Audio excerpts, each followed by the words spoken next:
අද අපි අලුත් පාඩමක් පටන් ගන්නවා. ඒක තමයි මහ බැංකු ගිණුම්කරණය සම්බන්ධයෙන්. ඒක මෙතෙක් කල හැමදාම දෙවෙනි ප්‍රශ්නේ විදිහට හැමදාම ආවා.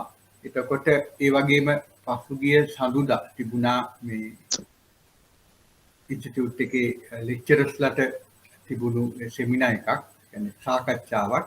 ඒකෙදි කිව්වා මේ රිපීට් වෙන විභාග ප්‍රශ්න පත්‍ර රිපීට් වෙන ස්වභාවය පොඩ්ඩක් නතර වෙනවා කියලා ඉස්සරහට. ඒක නිසා අපි පොඩ්ඩක් සැලකිලිමත් වෙන්න ඕන. එතකොට අපි රෙඩි වෙන්නේ දැන් මේ දෙවෙනි ප්‍රශ්නේ විදිහටම එයි කියන එක. නමුත් ඊට වඩා විස්තරාත්මකව අපි සාකච්ඡා කරන්න ඕන වෙනස් වුණොත් නිසා.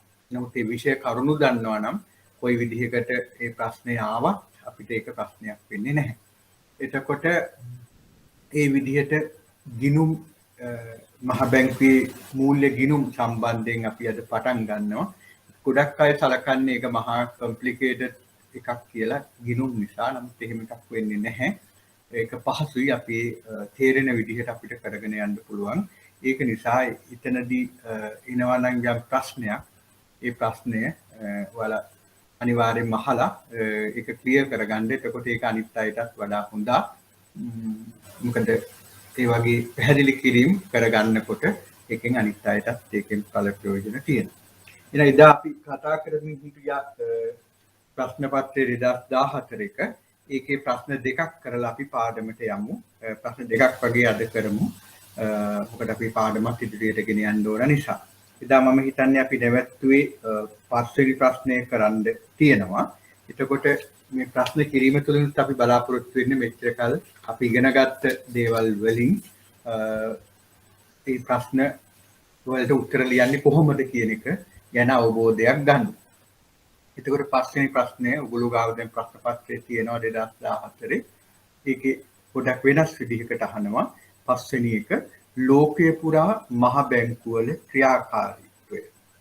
ජාත්‍යන්තර එහෙම නැත්නම් ගෝලීය මූල්‍ය ස්ථාවරත්වයේ සඳහා යම් යම් බලපෑම් ඇති කරනු ලැබේ. ඒකට ඕනම රටක ඒ රටේ මිල ස්ථායීතාව, ඊළඟට මූල්‍ය ක්‍රමේ ස්ථායීතාව, ආර්ථික ස්ථායීතාවට ක්‍රියා කරන්නේ මහ බැංකුවක්. එහෙනම් ඒ මහ බැංකුව තමන්ගේ රටේ ඒ මිල ස්ථායීතාව, ආර්ථික ස්ථායීතාව, මූල්‍ය ක්‍රමේ ස්ථායීතාව ළඟා කරගන්න ක්‍රියා කළොත් ඒකේ ප්‍රතිඵලයක් විදිහට ඒක ගෝලීය මූල්‍ය ක්‍රමේ කියන මූල්‍ය ස්ථාවරත්වයට බලපෑමක් වෙනවා. දැන් අපි ගත්තොත් සිම්බාබ්වේ වගේ රටක්. එතකොට ඒ රටේ ගොඩක් අපි දන්නවා ගොඩක් උද්දමනය වැඩි, ආර්ථික අස්ථායීතාව වැඩි. එතකොට ඒ වගේ දේවල් වලින් වෙන අපි හිතමු කවුරු හරි ඒ වගේ රටක් එක්ක ගනුදෙනු කෙරුවා. ඊට පස්සේ ඒක අය කරගන්න බෑ. අපි හිතමු මේ තමන්ගේ සංචිත ඒ රටේ ඉන්වෙස්ට් කරා. එහෙනම් ඒක ගන්න බෑ. ඒකට ඒක අනිත් රටටත් ඒක බලපානවා. ඊට පස්සේ තමන්ගේ ඒ සංචිත එක අඩු වෙන්න බලපානවා. ඩිෆෝල්ට් එකක් වෙනවා. එහෙනම් එතකොට මොකද්ද වෙන්නේ? අර ජාත්‍යන්තර මූල්‍ය ස්ථායීතාවට බාධාවක් වෙනවා. එහෙම නැතුව ඒ මහ බැංකු තමන්ගේ ආර්ථිකය තුල ඒ ස්ථායීතාව ආරක්ෂා කරගන්න ක්‍රියා කරනවා නම් ඒක ලෝක මූල්‍ය ස්ථායීතාවටත් බලපානවා කියන එකයි මේ වාක්‍යයෙන් කියන්නේ. අපි ආපහු බැලුවොත් ලෝකේ පුරා මහ බැංකුවල ක්‍රියාකාරීත්වය ජාත්‍යන්තර මූල්‍ය ස්ථාවරත්වය සඳහා යම් යම් බලපෑම් ඇති කරනු ලැබේ කියලා. එතකොට මේ සම්බන්ධයෙන් මහ බැංකුවල පහත සඳහන් ක්‍රියාකාරීත්වයන්ගේ ඇති වැදගත්කම පැහැදිලි කරා. එහෙනම් විනිමය අනුපාතය නියම කිරීම. මොකද නියම කිරීම? fixing the exchange rate. ඒ කියන්නේ මහ බැංකුව විසින් විනිමය අනුපාතිකය නියම කරන. අපි දන්නවා විනිමය අනුපාතිකය ගත්තාම පාවෙන විනිමය අනුපාතිකයක් තියෙනවනම් මහ බැංකුව නියම කරන්න යන්නේ නැහැ. මොකද්ද කරන්නේ? ඉල්ලුම් සැපයුම් බලවේග මත. ඒ කියන්නේ විදේශ විනිමය සඳහා තියෙන ඉල්ලුම, විදේශ විනිමය සඳහා පවතින සැපයුම්. ඔන්න ඔය දෙක මත තමයි මේ විනිමය අනුපාතිකය තීරණය වෙන්නේ. නමුත් මේකෙදි කියනවා මොකක් කියලාද? මහ බැංකුව විසින් කියන එකයි එකෙන් අදහස් කරන්නේ විනිමය අනුපාතිකය නියම කිරීම, ෆික්ස් කරනවා. එහෙනම් මෙතනින් අදහස් කරන්නේ ඔයාලට හිතෙන විදිහට පාවෙන විනිමය අනුපාතිකයක් තීරණය කිරීමද එහෙම නැත්නම් පාවෙන අනුපාතිකයට අනුව විනිමය අනුපාතිකයේ තීරණය වීමද එහෙම නැත්නම් මහ බැංකුව මැදිහත් වෙලා විනිමය අනුපාතිකය නියම කිරීම බලන්න කියන්නේ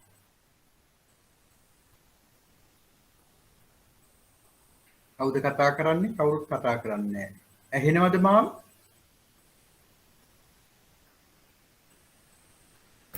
මහ බැංකුව විනිමය අනුපාතයට බලපෑම් කරන එකද?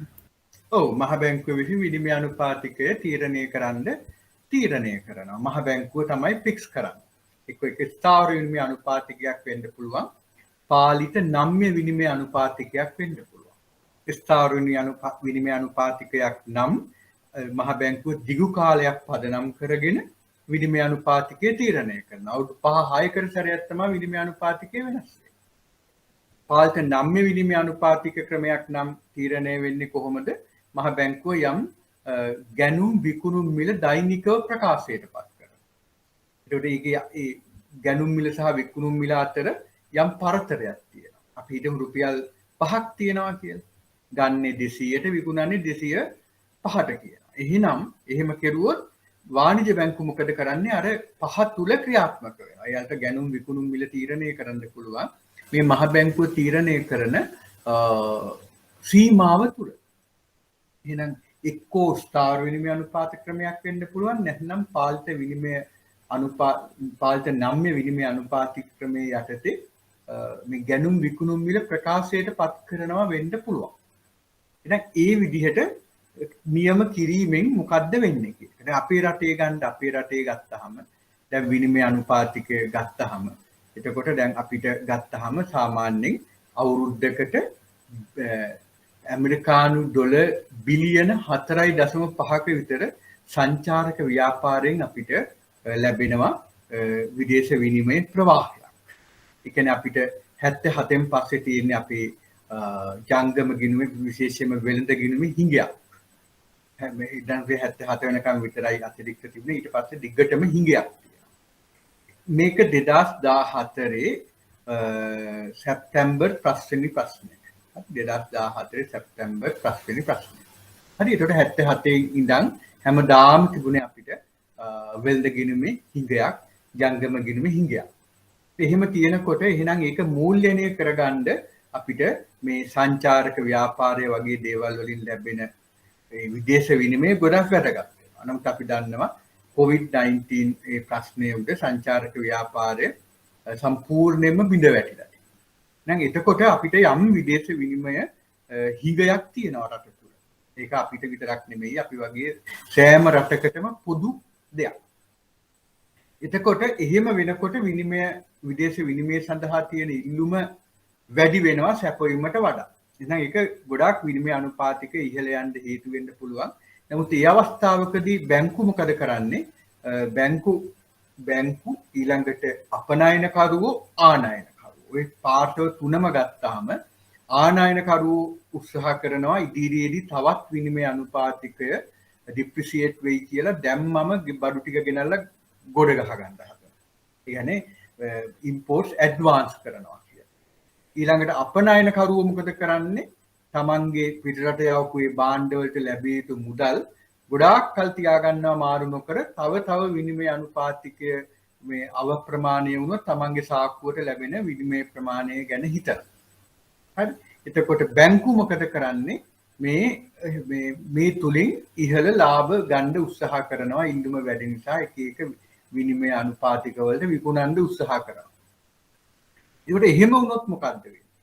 අපි පිටරටින් ගොඩාක් භාණ්ඩ ආනයනය කරනවා. බේත් හේත් ගෙන්නනවා, අත්‍යවශ්‍ය ද්‍රව්‍ය ගොඩාක් පරිප්පු ඔය වගේ දේවල් ගොඩාක් ගෙන්නනවා.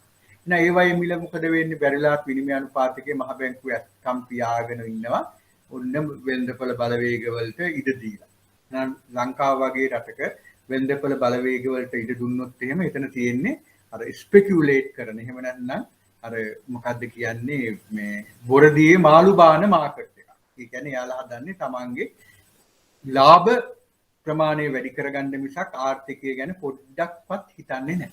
අපිට මේ හැමෝටම ක්‍රියා කරන්න නම් ඒ විදිහට ආර්ථිකයක් තියෙන්න ඕන ඉස්සෙල්ලම තියෙන්න ඕන අපි ආර්ථිකය කටයුතු ශක්තිමත් වෙන්න ඕන. නමුත් කොහොම දෙනා ආර්ථික කටයුතු ගැන හිතන්නේ නැතුව තමන්ගේ ලාභ විතරක් ගැන හිතුවොත් ඒ ආර්ථිකය විනාශ වෙනවා. එහෙනම් එතකොට රටේ මූල්‍ය ස්ථායීතාව බිඳ වැටෙනවා. නේ ඊළඟට පොදු මිල මට්ටම පවත්වා ගන්න බෑ. අර වගේ අත්‍යවශ්‍ය භාණ්ඩවල මිල ශීඝ්‍රයෙන් ඉහළ ගියොත් එහෙම ගොඩක් ඉහළට ගියොත් එහෙම අපේ මොකද්ද වෙන්නේ මිල ස්ථායීතාව පවත්වා ගන්න බැරි වෙනවා. නේ ඔන්න ඔය කරුණ නිසා මහ බැංකුවට මොකද්ද සිද්ධ වෙන්නේ? මහ බැංකුවට සිද්ධ වෙනවා විනිමය අනුපාතිකයට බලපෑම් කරන්න. අන්න ඒකයි තියෙන්නේ. මහ බැංකුවට සිද්ධ වෙනවා විනිමය අනුපාතිකයේ තීරණය කරන්න බැදිහත් වෙන්න. ඒක නිසා මම හිතන්නේ මේ මාසේ මුලදී වගේ ඒක මහ බැංකුව ලියුමකින් පවා ඒක ඉල්ලීමක් කරා. ඔයගොල්ලෝ මෙන්න මේ විනිමය අනුපාතික මේ මට්ටමේ තියාගන්න ඕනේ. ඊළඟ ජාත්‍යන්තර කටයුතු දෙපාර්තමේන්තුව ඒවා ගැන බොහෝම නිරීක්ෂණයෙන් ඉන්නේ. ගනුදෙනුකරුවන්ට විකුණන විනිමය අනුපාතිකය ගන්න විනිමය අනුපාතික සම්බන්ධ. හරි. ඒකට ඒකෙන් බලාපොරොත්තු වෙන්නේ මොකද්ද?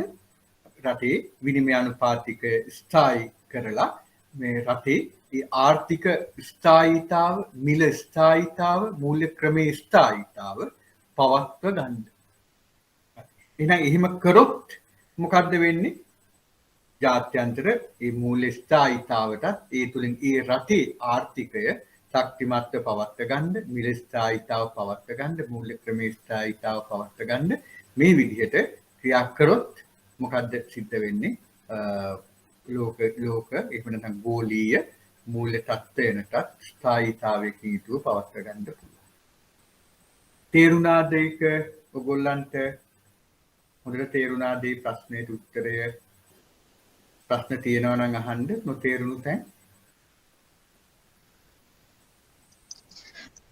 ආනයනකරු අපනයනකරු මේ ඒ වගේන් වාසි ලබා ගන්න වගේ බැංකු මොකද්ද කරනවා කිව්වේ? ඔව් බැංකුත් මොකද කරන්නේ? එතකොට රටේ විනිමය අනුපාතිකය දැන් මේ විදිහට ඉහළ යනවා.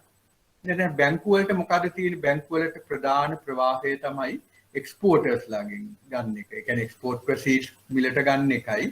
රෙමිටන්සස් කියලා පිටරටවල් වලින් එන අර එකතු කරන ආයතන තියෙනවා පිටරටවල් වල. කියන්නේ ඒ රෙමිටන්සස් කියන්නේ විශේෂයෙන්ම මැද පෙරදිග ඉතාලිය ඊළඟට කොරියාව වගේ රටවල් වලින් එකතු කරන ආයතන තියෙනවා.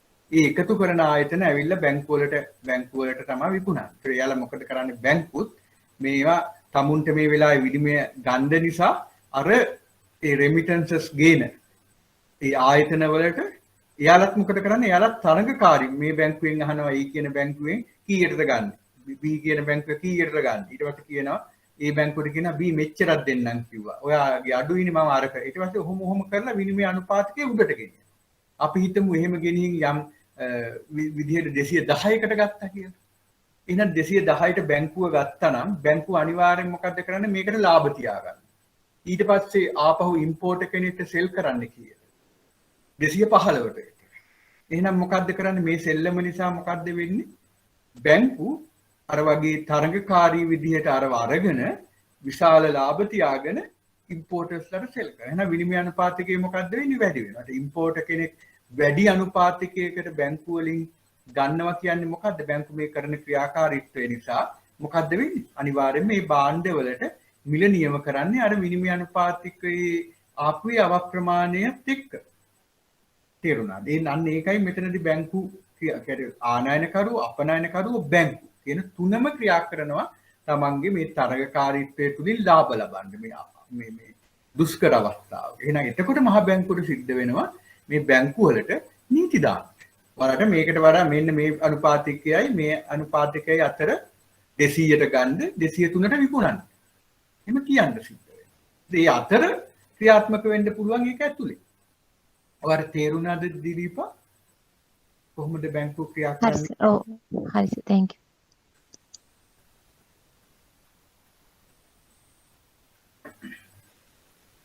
වෙන කාටවත් ප්‍රශ්න තියනවාද ඒකට?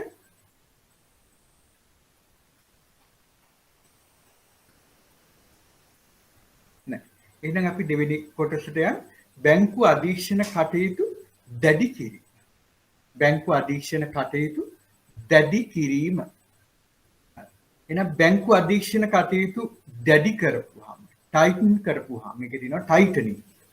එහෙනම් එහෙම බැංක් බොහොම කියන්නේ ක්ලෝස්ලි මොනිටර් කරනවා කියනවා. එහෙම නැත්නම් අපි කියනවා බැංකු අධීක්ෂණ කටයුතු හැම දැන් අපි මේ ගැන කතා කරද්දී අපි කියනවා දැන් ඉස්සර ගත්තාම 2007 ලෝක මූල්‍ය අර්බුදය ඇති වෙන්න කලින් මහ බැංකු ශ්‍රී ලංකා මහ බැංකුව වගේ බැංකු කියන්නේ සංවාදනයේ විමින් පවතින රටවල් වල අනෙකුත් බැංකු අධීක්ෂණ කටයුතු බොහොම සූක්ෂමව කරගෙන යනකොට ගොඩක් දියුණු රටවල් දියුණු කාර්මික රටවල් ඒවා විවේචනය කරා. විශේෂයෙන්ම ආර්ත ඇන්ඩර්සන් රිපෝට් කියලා තියෙනවා. ඒවයින් විවේචනය කරා ඕනවට වඩා මේ මූල්‍ය ආයතන ඒ විදිහට අධීක්ෂණය කරන්න හොඳ නැහැ කියලා. ඒ ආයත ක්‍රියාත්මක වෙන්න දෙන්න ඕන නිදහසේ කියලා. නමුත් 2008 ලෝක මූල්‍ය අර්බුදය ඇති වෙලා මාසයකට බැංකු 40ක් විතර මේ දියුණු රටවල් වල කඩා වැටෙනකොට එයාලා මොකද කරේ? ඒ සංකල්පය වෙනස් කරලා මේ මූල්‍ය කියන්නේ ආයතන අධීක්ෂණය දැඩි කරා. 2012 මූල්‍ය සේවා පනත අනුව ෆයිනෑන්ෂල් සර්විසස් ඇක්ට් කියලා තියෙනවා එංගලන්තේ. එයාලා මොකද කරලා තියෙන්නේ? එයාලා මේ මූල්‍ය ආයතන විතරක් නෙමෙයි මූල්‍ය ආයතන සඳහා සේවා සපයන ආයතන පවා දැඩි ලෙස අධීක්ෂණය කරන්න ගන්න තියෙනවා. එහෙනම් එහෙම කිරීම තුළින් බලාපොරොත්තු වෙන්නේ මොකද්ද? මේ මූල්‍ය ආයතන මූල්‍ය සේවා සපයන අය ඉදිරියේදී මුහුණ දෙන අවදානම් කලින් අඳුන ගන්න යනවා. බාසල් 3 ක්‍රියාත්මක කරනවා. එහෙම කරලා මේ මූල්‍ය ආයතන මුහුණ දෙන ඉදිරි අවදානම් කලින් බලලා අපේක්ෂිත අවදානම් විදිහට බලලා ඒ බැංකු ඒ සඳහා සූදානම් කරනවා මේ අවදානම් වලට මුහුණ දෙන්න පුළුවන් විදිහට. හරි. දැන් බාසල් 3 අනුව තියෙනවා අඳුන ගන්න ඕන ඕනම රටක් සිස්ටමැටිකලි ඉම්පෝර්ටන්ට් බැංක්ස් කියලා තියෙනවා. අපිට බැංකු 5ක් තියෙනවා. ඒවා බිඳ වැටුනොත් එහෙම අනිකුත් බැංකු වලට මූල්‍ය පද්ධතියම බිඳ වැටෙනවා. ඒක නිසා ඒවත් ක්ලෝස්ලි මොනිටර් කරන්න. ඊළඟට අනිකුත් ඒවත් එහෙමයි. අනිකුත් ආයතනත් ඒ විදිහට කරන්න. එහෙනම් මේ විදිහට මේ බැංකු අධීක්ෂණ කටයුතු දැඩි කිරීම තුළින් බලාපොරොත්තු වෙන්නේ මොකද්ද? මේ මූල්‍ය ආයතන ඉදිරියේදී මුහුණ දෙන අවදානම් කලින් අඳුනගෙන එම අර්බුදවලට එම අවදානම් වලට මුහුණ දීමට මේ මූල්‍ය ආයතන සූදානම් කිරීම තුළින් මේ බැංකු තනි වශයෙන් ගත්තොත් බිඳ වැටෙන්නේ. ඒ කියන්නේ බැංක් රන් කියන එක ඊළඟට ඒක අනිකුත් ආයතන වලට අනිකුත් මූල්‍ය ආයතන වලට පැතිර යාම වළක්වලා මේ මූල්‍ය ක්‍රමයේ ස්ථායීතාව පවත්වාගෙන යන්න තමයි උත්සාහ කරන්නේ. එහෙම කරොත් තමයි අපිට ජාත්‍යන්තරව මේ ගෙවීම් පියවීම් පද්ධති හැම එකක්ම මූල්‍ය ආයතන ශක්තිමත්භාවය පවත්වා ගන්න පුළුවන් වෙන්නේ. ඒක නිසා ලෝකේ පුරාම මහ බැංකු අර 2000 විශේෂයෙන්ම 2007 ලෝක මූල්‍ය අර්බුදයත් එක්ක කරපු දෙයක් තමයි මේ බැංකු අධීක්ෂණ කටයුතු දැඩි කරලා මේ මූල්‍ය ආයතන අනාගතයේදී මුහුණ දෙන අවදානම් කලින් අඳුනගෙන ඒවට මුහුණ දීමට ඒවා සලස්වලා ඒ කියන්නේ ඒක සූදානම් කරලා එම ආයතන බිඳ වැටීමකින් තොරව ශක්තිමත්ව පවත්වාගෙන යනවා. එහෙනම් එහෙම ශක්තිමත් මූල්‍ය පද්ධතියක් තියෙනවා නම් ඒක ජාත්‍යන්තර මූල්‍ය ස්ථායීතාවට මූල්‍ය ක්‍රමයේ ස්ථායීතාවට විශේෂයෙන් රුකුලක් වෙනවා.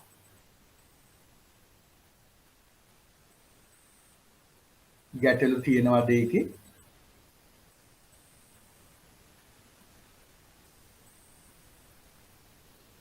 අද කට්ටියම හොඳයිනේ. ගොඩක් ප්‍රශ්න නැහැ කාටවත් නේද? මේ ඒකේ තේරුණානේ? එහෙනම් අපි තුන්වෙනි එක ඉදිරි මඟ පෙන්වීම forward guidance. මහ බැංකුවක ඉදිරි මඟ පෙන්වීම නැත්නම් forward guidance. forward guidance කියලා කියන්නේ දැන් ශ්‍රී ලංකා මහ බැංකුව සාමාන්‍යයෙන් කරන්නේ වසර 3ක් ඉදිරි කාලය පදනම් කරගෙන රෝඩ් මැප් කියලා එකක් දානවා ජනවාරි 1 වෙනිදාට. ඒ රෝඩ් මැප් එකේ තියෙනවා මේ ඉදිරි වසර තුල අපි පොලී අනුපාතිකය නේද විනිමය අනුපාතිකය උද්දමනය ඊළඟට ආර්ථික වර්ධනය ඔය වගේ සාර්ව ආර්ථික දත්තවල ඉදිරි හැසිරීම ඒ පුරෝකථනය කරලා එලි දක්වන. එහෙම එලි දක්වලවරලා ඒ ටාගට් ඒ අරමුණු ළඟා කරගන්න මහ බැංකුවේ තියෙන සියලුම දෙපාර්තමේන්තු ක්‍රියා කරන්න ඕන ආකාරය දාලා ඊට පස්සේ ඒ අනුව ඒක ප්‍රගති සමාලෝචනයක සාමාන්‍යයෙන් ක්වාටර්ලි රිවිව් එකක් කර කර අර ටාගට්ස් ළඟා කරගන්න ක්‍රියා කරනවා. යම් කාර්තුවක ඒක අඩු වුණා නම් එහෙනම් මොකද කරන්නේ ඉදිරියේදී ඒක ළඟා කරගන්න කොහොමද කියලා අලුතෙන් ඒ ක්‍රියාමාර්ග ගැන කළ යුතු ක්‍රියාමාර්ග ගැන සැලකනවා. ඒක හැම අවුරුද්දෙම මුලදී ඒක ප්‍රකාශයට පත්. ඊට මේ ළඟ දැන් මේ ඔක්තෝබර් 1 වෙනිදා මාස 6ක් පදනම් කරගෙන මේ ඉදිරියේදී දැන් මේ COVID-19 ඒ වගේ ආවා. ඒක නිසා ඒ වගේ දේවල් නිසා ඒ ආර්ථිකයට වෙන බලපෑම් තියෙනවා. එහෙනම් මේ වෙලාවේදී අපේ ශිල්ප ක්‍රම කොයි විදිහටද වෙනස් විය යුත්තේ කියලා සාකච්ඡා කරලා රෝඩ් මැප් එකක් දානවා මේ ඔක්තෝබර් 1 වෙනිදා මාස 6ක් කියන්නේ කෙටි කාලයක් පදනම් කරගෙන.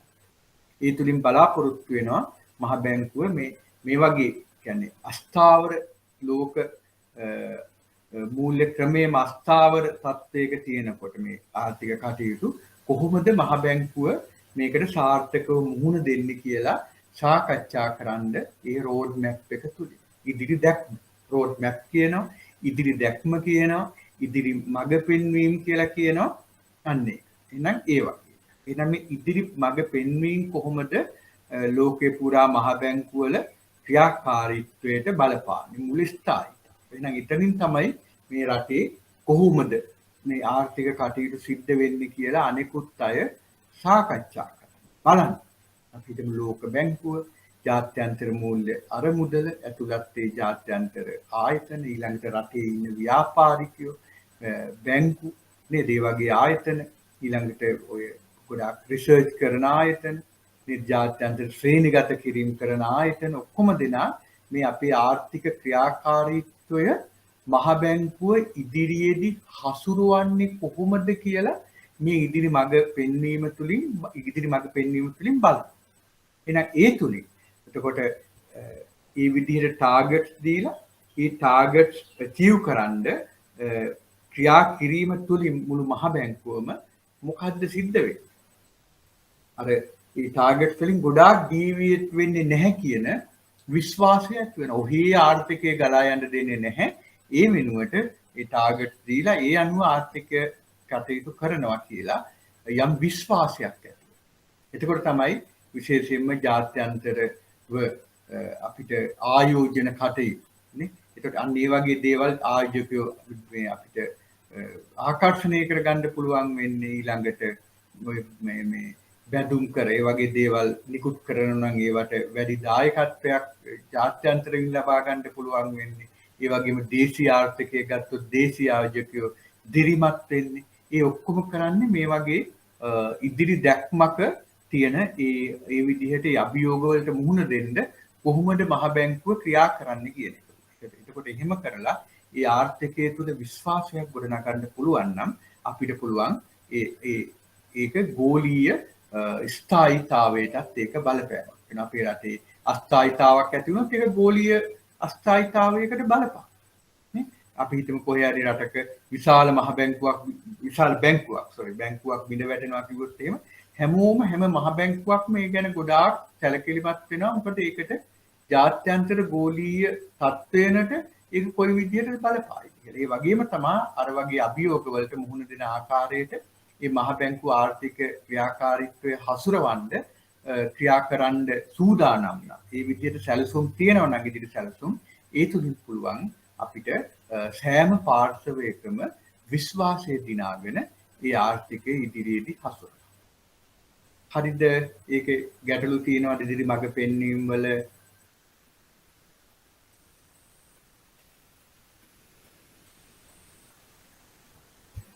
තේරුණාද? ඈ ඉදිරි මඟ පෙන්වීම කියන එක වාර්ෂිකව දාන්න සර්. ඔව් සාමාන්‍යයෙන් දාන්නේ වර්ෂයේ මුලදිමයි. වර්ෂයේ මුලදිම සාමාන්‍යයෙන් මුලම ජනවාරි 1 වෙනිදා වැඩ කරන දවසක් නම් එදාම තමයි රෝඩ් මැප් එක දාන්නේ. නමුත් දැන් මේ වගේ වෙලාවකදී අපි දැන් COVID-19 වගේ දේවල් නිසා ගොඩාක් අපිට බලපෑමක් ඇති වෙන නිසා තමයි මේ මාස 6ක් පදනම් කරගෙන නැවතත් මේ රෝඩ් මැප් එක දාන්නේ මහ බැංකුව. ඔක්තෝබර් 1 වෙනිදා.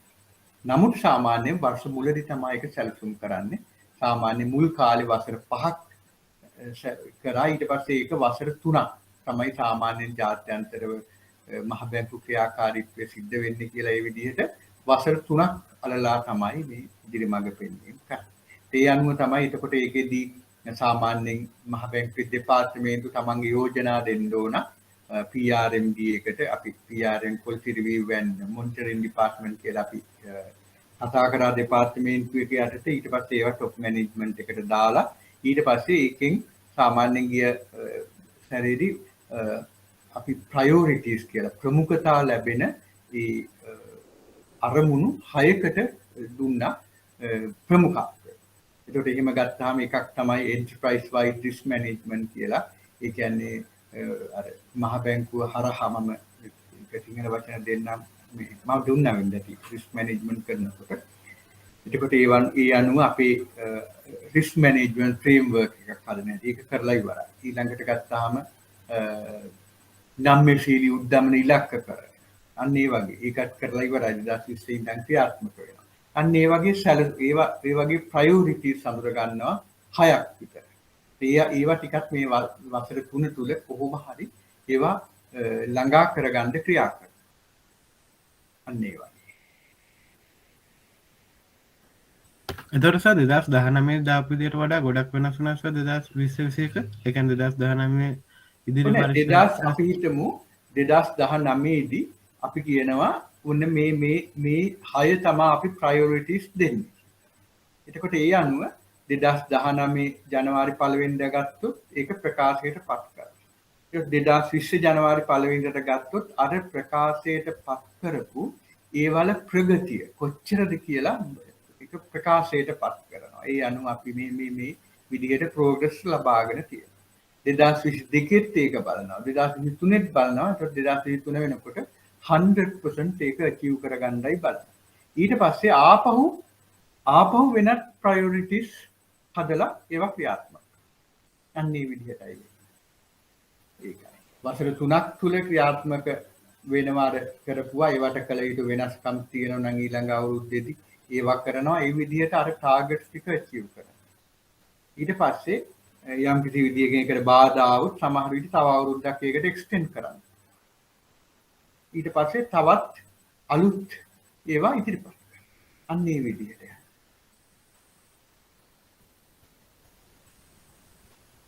සර් ඒකට පොඩි නෝට් එකක් දෙන්න පුළුවන්ද?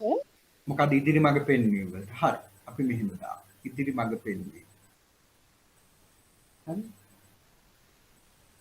ලෝකයේ සෑම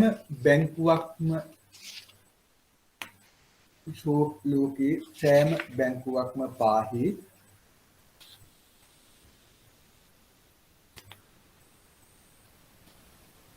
ඉදිරි දැක්ම නොහොත්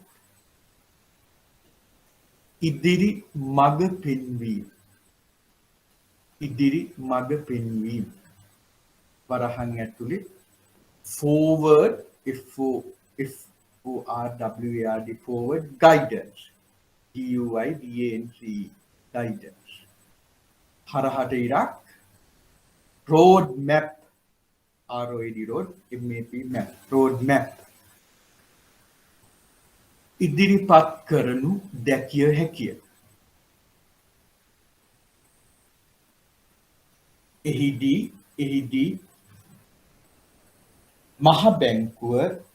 මහ බැංකුව සිය සාර්ව ආර්ථික අරමුණු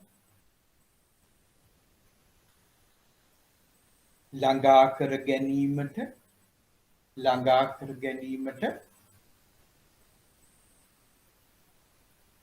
සිය මුදල් ප්‍රතිපත්තිය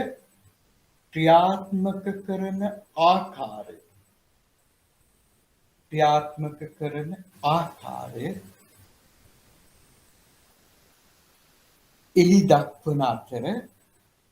එලි දක්වන අතර ඒ අනුව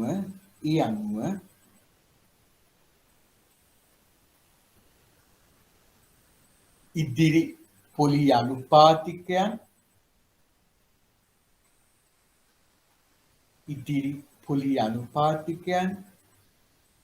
උද්ධමන අපේක්ෂාවන්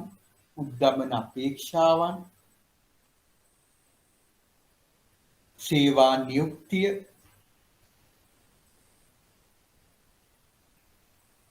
ඒක පුද්ගල ආදායම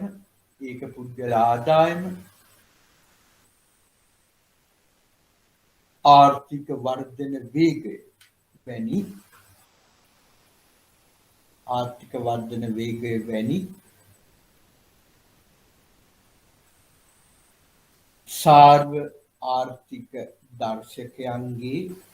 සාර්ව ආර්ථික දර්ශකයන්ගේ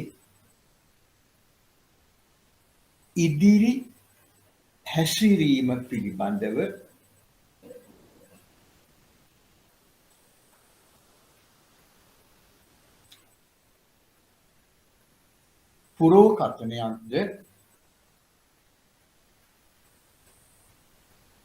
පුරෝකථනයක්ද සිදු කරයි.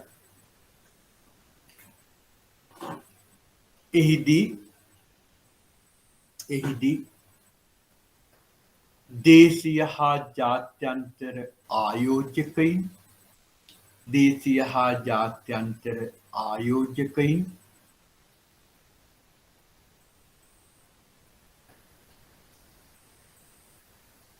ලෝක බැංකුව ජාත්‍යන්තර මූල්‍ය අරමුදල වැනි ආයතන ඒවට කියනවා සුප්‍රා නැෂනල් ඉන්ස්ටිටියුෂන්ස් කියලා වැනි ආයතන අනෙකුත් රටවල්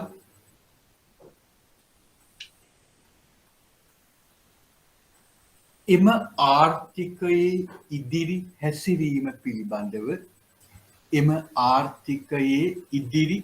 හැසිරීම පිළිබඳව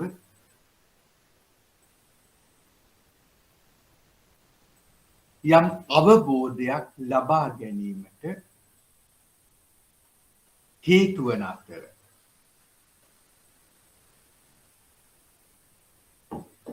අවිනිශ්චිතතාව වෙනුවට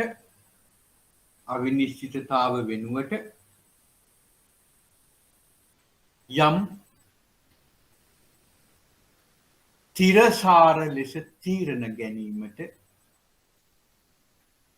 එය ඉවහල් වේ.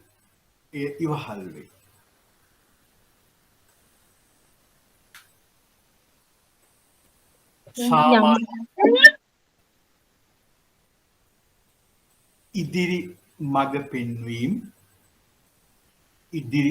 පෙන්වීම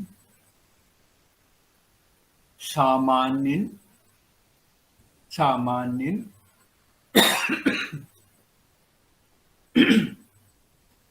වසර 3ක් ඉලක්කගත කරගනිමින්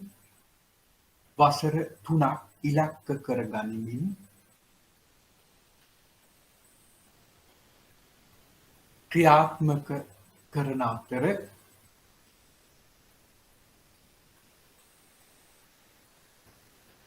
මහ බැංකු අභ්‍යන්තරයේ ත්‍රිමාසිකව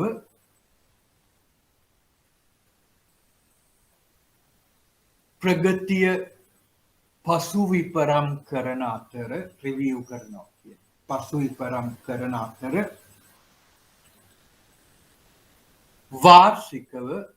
වාර්ෂිකව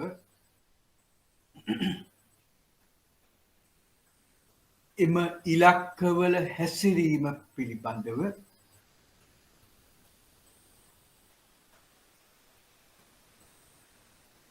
ප්‍රකාශයට පත් කරනු ලබයි.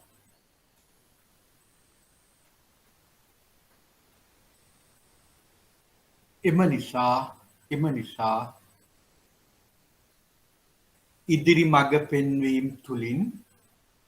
ඉදිරි මඟ පෙන්වීම තුලින්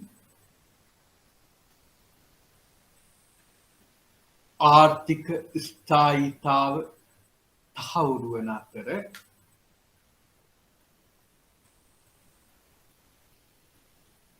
ගෝලීය මූල්‍ය ස්ථායීතාවයට හා යහපත් ආයෝජන පරිසරයක් නිර්මාණය වීමට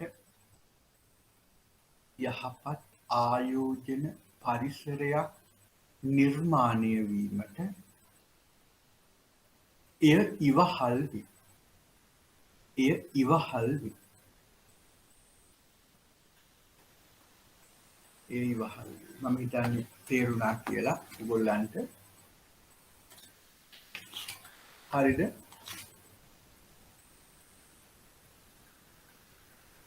එහෙනම් අන්තිම එක උද්දමනයේ ඉලක්ක කිරීම.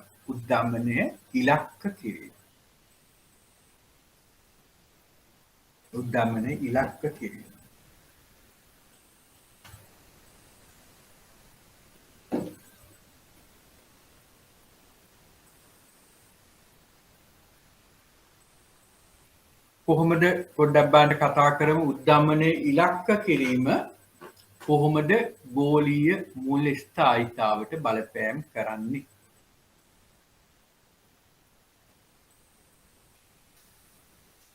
කවුරු හරි කියන්නේ?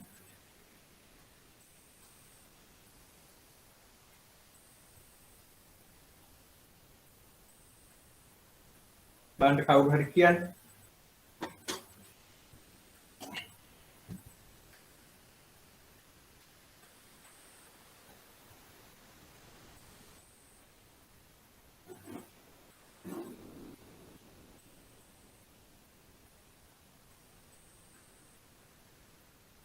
පොඩ්ඩක් උත්සාහ කරන්න බලන්න.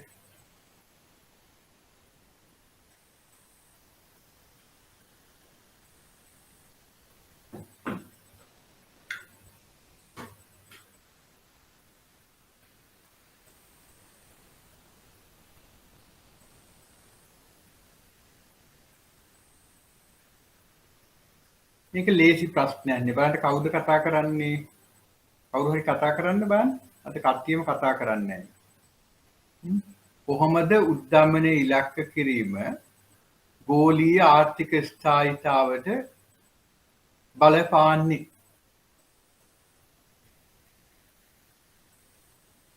උද්දමන අනුපාතිකය තුළින් රටේ මූල්‍ය ප්‍රතිපත්තියේ විනිවිදභාවය පෙන්눔 කිරීම. ඔව්. හරි. මෙහෙම කිව්වොත් අපි දැන් අපි ඉස්සර ඒ කියන්නේ 2000 අපි 15 ඒ වගේ කාලවල ඊට ඉස්සර ගත්තොත් කවුරු හරි උද්දමනයේ සම්බන්ධයෙන් මහ බැංකුවට කතා කරලා පිටුම ආර්ථික පරීක්ෂණ දෙපාර්තමේන්තුවට කතා කරලා අහනවා දැන් උද්දමනයේ කීයද? අපි කියමු උත්තරයක් හම්බුණා. තව මේ අවුරුද්දේ අග වෙනකොට කීය වෙයිද කියලා ඇහුවොත් ඒ කාලේ උත්තර දෙන්න දෙනවා ඔයාලට පිස්සුද? අපි මේ කියන්නේ තියෙන උද්දමනය කියලා. ඒක ප්‍රකාශයට පත් කරේ නැහැ. නමුත් මේ උද්දමන ඉලක්ක කිරීම කියන එක එක්ක ඒ සංකල්පයත් එක්ක ආවහම එහෙම නෙමෙයි අපි බලන්නේ අතීතයේ දිහා නෙමෙයි අතීතයේ උද්දමනයේ හැසිරීම නෙමෙයි අනාගතේ මොකක් වෙයිද කියලා පුරෝකථනය කරනවා. ඒ පුරෝකථනය කරන්න ගොඩක් සම්පත් අවශ්‍යයි. ඒ සම්පත් කියන්නේ ඒකට හරියට ට්‍රේනින් වෙච්ච ස්ටාෆ් එකක් අවශ්‍යයි. ඊළඟට IMF, World Bank වගේ අය ඒවට හෙල්ප් කරනවා. ඒ වගේ අය මේ මොඩල්ස් දෙනවා. මේ මොඩල්ස් මාර්ගයෙන් තමයි මේ මොඩලයන් ඔස්සේ තමයි දත්ත ඒවට ඉන්පුට් කියන්නේ අපි කියන ෆීඩ් කිරීම තුලින් අපි ගන්නවා ඒකේ ප්‍රතිඵලය මෙහිම වෙයි කියලා. නම් මේ විනිමය අනුපාතිකය තුලින් මේ වෙන අවක්‍රමාණය ඒවා මේ ඔක්කොම දරකට දාපුවම මොඩල් එකෙන් ඒ අනුව ගත්තහම ඔන්න උද්දමනයේ ඉලක්ක කරනවා. දැන් වර්තමානයේදී ඔයාලා ප්‍රශ්නයක් ඇහුවොත් ඒ විදිහට කියයි මේ අගෝස්තු මාසේ නම් උද්දමනය 6.5ක් වුණා. නමුත් අපි මැදි කාලීනව පවත්වාගෙන යන්න බලාපොරොත්තු වෙනවා 4ත් 6ත් අතර උද්දමනයක්. ඒ කියන්නේ මේ වසරේ අග වගේ වෙනකොට අපි මුදල් ප්‍රතිපත්තිය ක්‍රියාත්මක කිරීම තුළින් මේ 6.5 තියෙන ඒ ලක්ෂ්‍යමය මේ උද්දමන අනුපාතිකය අපි 4ත් 6ත් අතර පවත්වාගෙන යන්න ක්‍රියා කරනවා කියලා කියන්න පුළුවන්. එහෙනම් මොකද්ද තියෙන්නේ අපිට මේ උද්දමනය පිළිබඳව යම් හැඟීමක් තියෙනවා. මේ අනුපාතිකය මෙන්න මෙහිම හැසිරෙයි. අන්න ඒක තමයි මේ උද්දමනයේ ඉලක්ක කිරීම. මේ උද්දමනයේ ඉලක්කකරණයේ තියෙන ලක්ෂණය තමයි මහ බැංකුව මේ ඉලක්ක කිරීමයි මිනිස්සු උද්දමනය ගැන හිතන ආකාරයයි ගත්තහම ඒ දෙක අතර තියෙන මේ ගැප් එක ගොඩක් අඩු වෙනවා. ඒ කියන්නේ මොකද මහ බැංකුව මේ ජනතාව විසින් හිතන පතන ආකාරය පිළිබඳව ගොඩක් හොයලා බලලා තමයි මේ උද්දමන ඉලක්කය පවත්වාගෙන යන්නේ. ජනතාව ඉදිරියේදී උද්දමන අනුපාතිකයේ මොන විදිහට හැසිරෙයිද කියන එක කොහොමද එයාලා දකින්නේ කියන එක මේකට ඇතුළත් කරන්න පුළුවන්. සාමාන්‍යයෙන් කියන්න පුළුවන් ආහාර සඳහා උද්දමනය වැඩි වෙන්න පුළුවන්. නමුත් සාමාන්‍ය සමස්තයක් විදිහට ගත්තොත් උද්දමනය මැදි කාලීනව 4ත් 6ත් අතර අනුපාතිකයක් තුළ පොඩ 6ට ආසන්නව පවත්වාගෙන යන්න පුළුවන්. එහෙනම් අන්න ඒකයි මෙතනදී කියන්නේ උද්දමනයේ ඉලක්ක. එහෙනම් ජනතාව සිතන පතන ආකාරයත් මහ බැංකුවේ ඉලක්කයත් අතර තියෙන ගැප් එක අඩු කරගන්න මේ තුලින් ඉඩකඩ ලැබෙනවා. එහෙනම් අන්න ඒ තුලින් මේ ආර්ථිකයේ තුල තමන්ගේ තීරණ ගැනීම සම්බන්ධයෙන් යම් නිශ්චිතතාවයක් ජනතාව තුළ ඇති වෙනවා. පොලි අනුපාතිකයේ ගොඩාක් උද්දමනය වැඩි නම් පොලි අනුපාතික වැඩි වෙයි කියන එක තමයි මිනිස්සු හිතන්නේ. ව්‍යාපාරිකයෝ හිතන්නේ. නමුත් උද්දමනය පාලනය කරගෙන යනවා කිව්වොත් එහෙම මැදි කාලීනව 4ත් 6ත් අතර එහෙනම් අපි දන්නවා පොලි අනුපාතික වලත් විශාල වෙනස් වීම විශාල වැඩිවීම සිද්ධ වෙන්නේ නැහැ. එහෙනම් අපිට පුළුවන් මේ ආයෝජන කටයුතු ඒවා යම් නිශ්චිතතාවයකින් යුතුව කරගෙන යන්න. තමන්ගේ තීන්දුව තීරණ ගන්න ණය ලබා ගැනීම සම්බන්ධයෙන් ණය ගලා යාම සම්බන්ධයෙන් ගැටලුකාරී තත්ත්වයන් නැති වෙන්නේ නැහැ. එහෙම වුණොත් මොකද්ද වෙන්නේ? ජාත්‍යන්තර මූල්‍ය ස්ථායීතාවට එකක් ඇති වෙනවා. ඒ රටේ ආර්ථිකයේ විදිහට හසුරව ගන්න පුළුවන් නම් අපිට පුළුවන් අර ලෝක ආර්ථික තත්ත්වයන් උනත් ඒ විදිහට පවත්වාගෙන යන්න. තේරුණාද ඒක?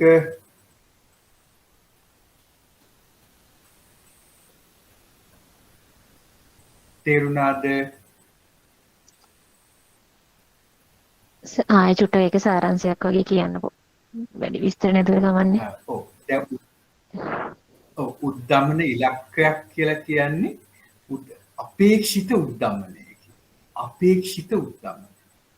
එහෙනම් මහ බැංකුව මේ ගිය උද්දමනයේ කියනවට වඩා ඉදිරියේදී උද්දමනයේ හැසිරීම පිළිබඳව ඉලක්ක කිරීමක් මහ බැංකුව ඉදිරි සර් මේකේ ප්‍රශ්නේ අර උඩින් අහනවා ලෝකයේ පුරා මහ බැංකුවල ක්‍රියාකාරීත්වය ජාත්‍යන්තර ගෝලීය මූල්‍ය ස්ථාරත්වය සඳහා යම් යම් බලපෑම් ඇති කරනු ලැබේ කියලා. අන්න එතනට මේක සම්බන්ධ කරන්නේ කොහොමද සර්? ඇයි මෙතනදී නිකම් දැන් අපි ශ්‍රී ලංකා මහ බැංකුව කිව්වා ශ්‍රී ලංකා මහ බැංකුවත් ලෝකයේ තියෙන මහ බැංකුවක්. එහෙනම් ශ්‍රී ලංකා මහ බැංකුව මේ විදිහට උද්දමන ඉලක්ක කිරීම සාර්ථකව කරනවා නම්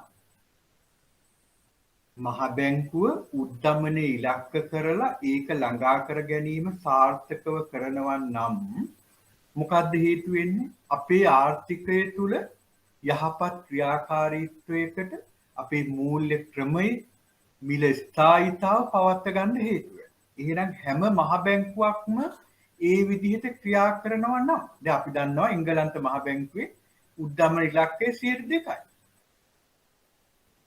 ඇමරිකානු සංචිත බැංකුවේ උද්දමන ඉලක්කය 2%යි. ජපාන මහ බැංකුවේ උද්දමන ඉලක්කය 2%යි. ඕස්ට්‍රේලියානු මහ බැංකුවේ ඕස්ට්‍රේලියානු සංචිත බැංකුවේ උද්දමනය 2%යි. අපි වගේ රටවල් ඉන්දියාව ඒ වගේ රටවල් නම්‍යශීලී උද්දමන ඉලක්කකරණයක් ක්‍රියාත්මක කරලා මේ 4-6 අතර යම් රේන්ජ් එකක තියාගන්න.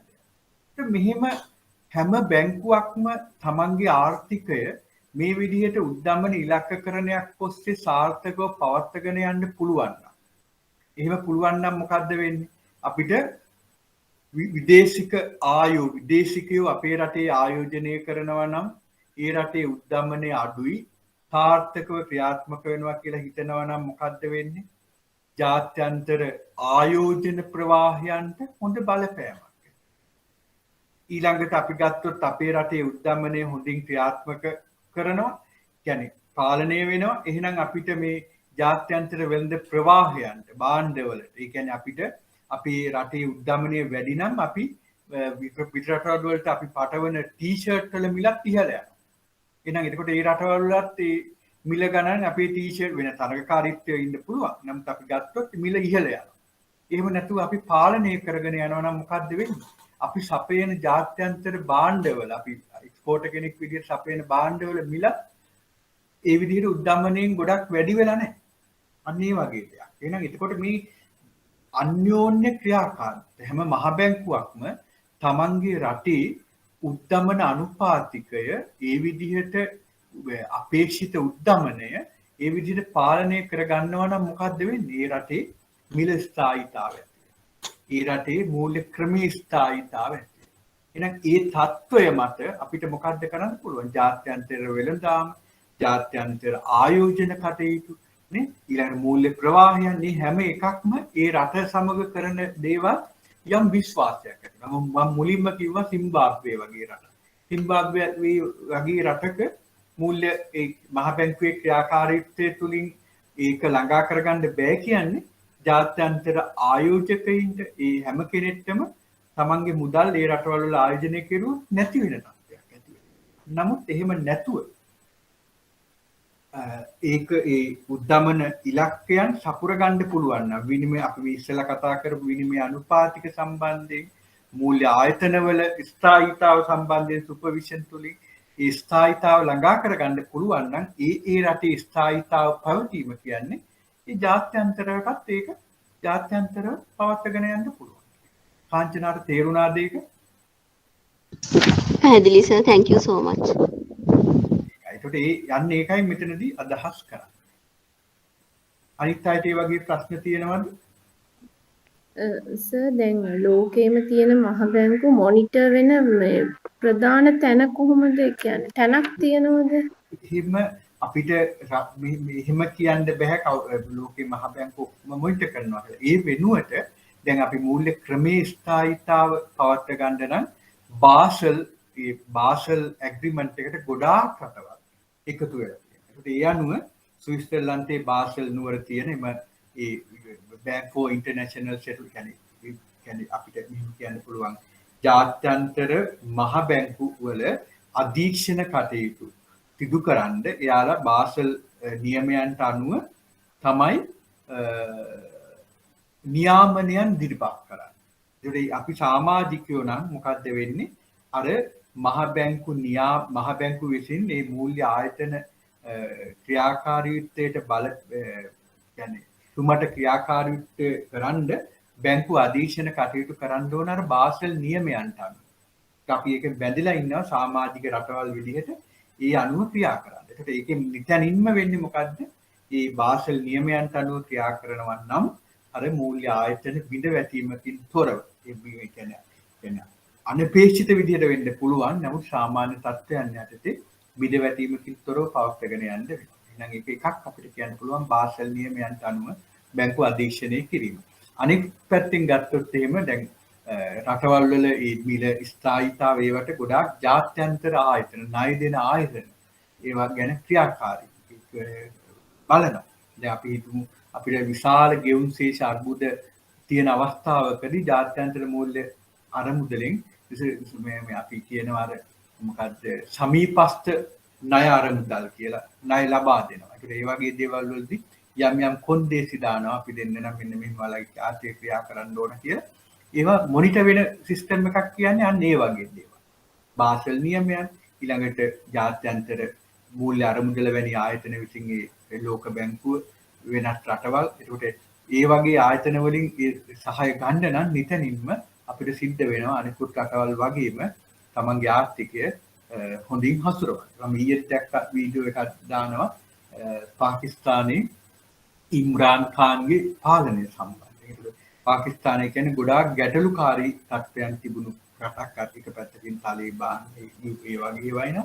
මේ වෙනකොට අර ගොඩාක් මූල්‍ය විනය තුලින් ගොඩක් යාලයි ළඟා කරගන්න තියෙන ප්‍රගතිය සම්බන්ධයෙන් ගොඩක් ජාත්‍යන්තර පැසසුමට ලක් වෙනවා ඉම්රාන් ખાන්ව පාලකයෙක් විදිහට ආසියාවට. එතකොට ඒ වගේ දේවල් තුලින් මම හිතන්නේ දැන් ඒක අනිකුත් අයට ආදර්ශයක් වෙනවා. ඒ වගේ අර ක්‍රියාකාරීත්වයන් තුලින් නිතනින්ම හැම රටම කවුරුත් කැමති නැහැ අනිත් අය අතර ගොඩක් සමූහ විවේචනයට ලක් වෙන්න. එහෙම විවේචනයට ලක් නොවි අනිකුත් ලෝකයේ තියෙන ඒ රටවල් සමග ඉදිරියට යන්න නම් අපිට සිද්ධ වෙනවා අර වගේ ඒ ප්‍රමිතීන්ට අනුව ක්‍රියා.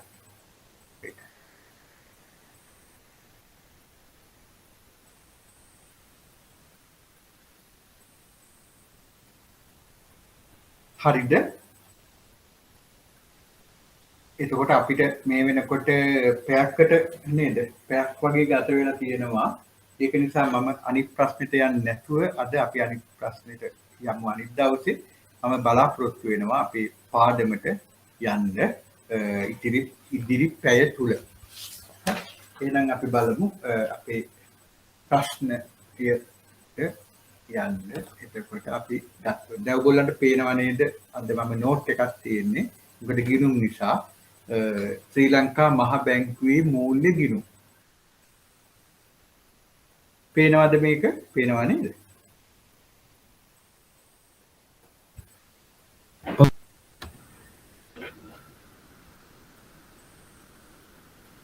ඇහෙනව නේද? ඔව් සර්. හරි.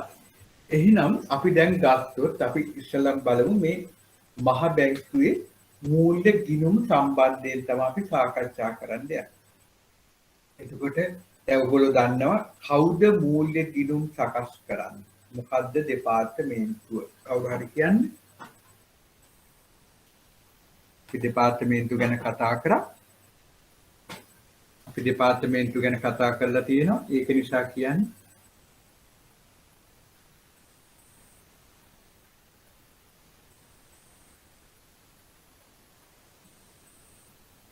කවුරුත් කතා කරනව ඇහෙන්නේ නැහැ.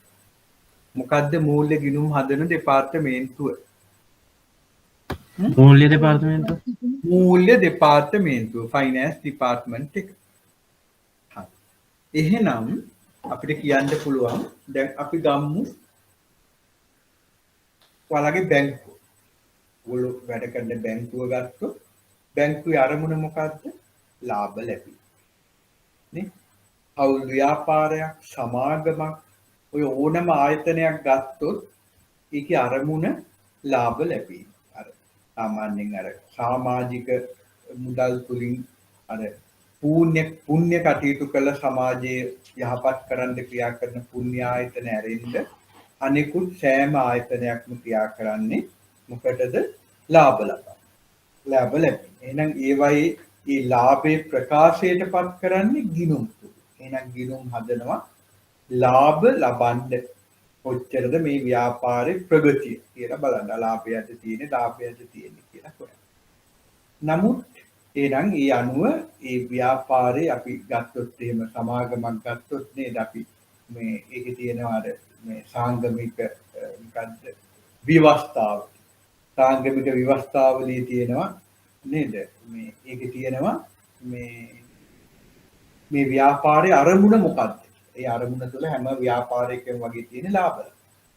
නමුත් මහ බැංකුවේ අරමුණ මොකක්ද?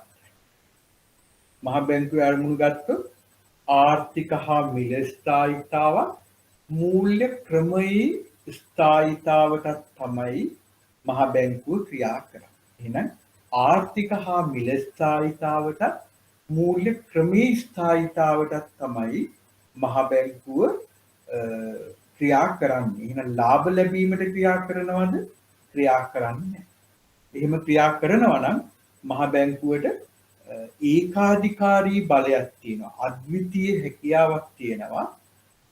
පොලී අනුපාතික සහ විනිමය අනුපාතික තීරණය කිරීමේ ඒකාධිකාරී බලය තියෙන නිසා මොකද්ද පුළුවන් වෙන්නේ? Tamanට වඩාත් වාසිදායක විදිහට මේ පොලී අනුපාතික සහ විනිමය අනුපාතික හසුරවලා විශාල ලාභයක් උපයන්න පුළුවන්.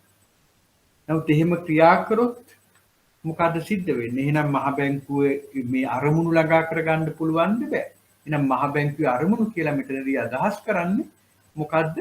ආර්ථික හා මිල ස්ථායීතාව ඒ යටතේ උද්දමනයේ 15 හා ස්ථායී මට්ටමක පවත්ව ගන්න ලැබුණා නම්, විනිමය අනුපාතිකයේ දැඩි උච්චාවචනයන්ගෙන් තොරව පවත්ව ගන්න ලැබුණා නම් නේද? ඊළඟට පිටුව උද්දමනයේ 15 ස්ථායී මට්ටමක, ඊළඟට ආර්ථික වර්ධනය ඉහළ දාන්න, ඊළඟට අපේ ජාතික මොකද්ද GDP එක නේද?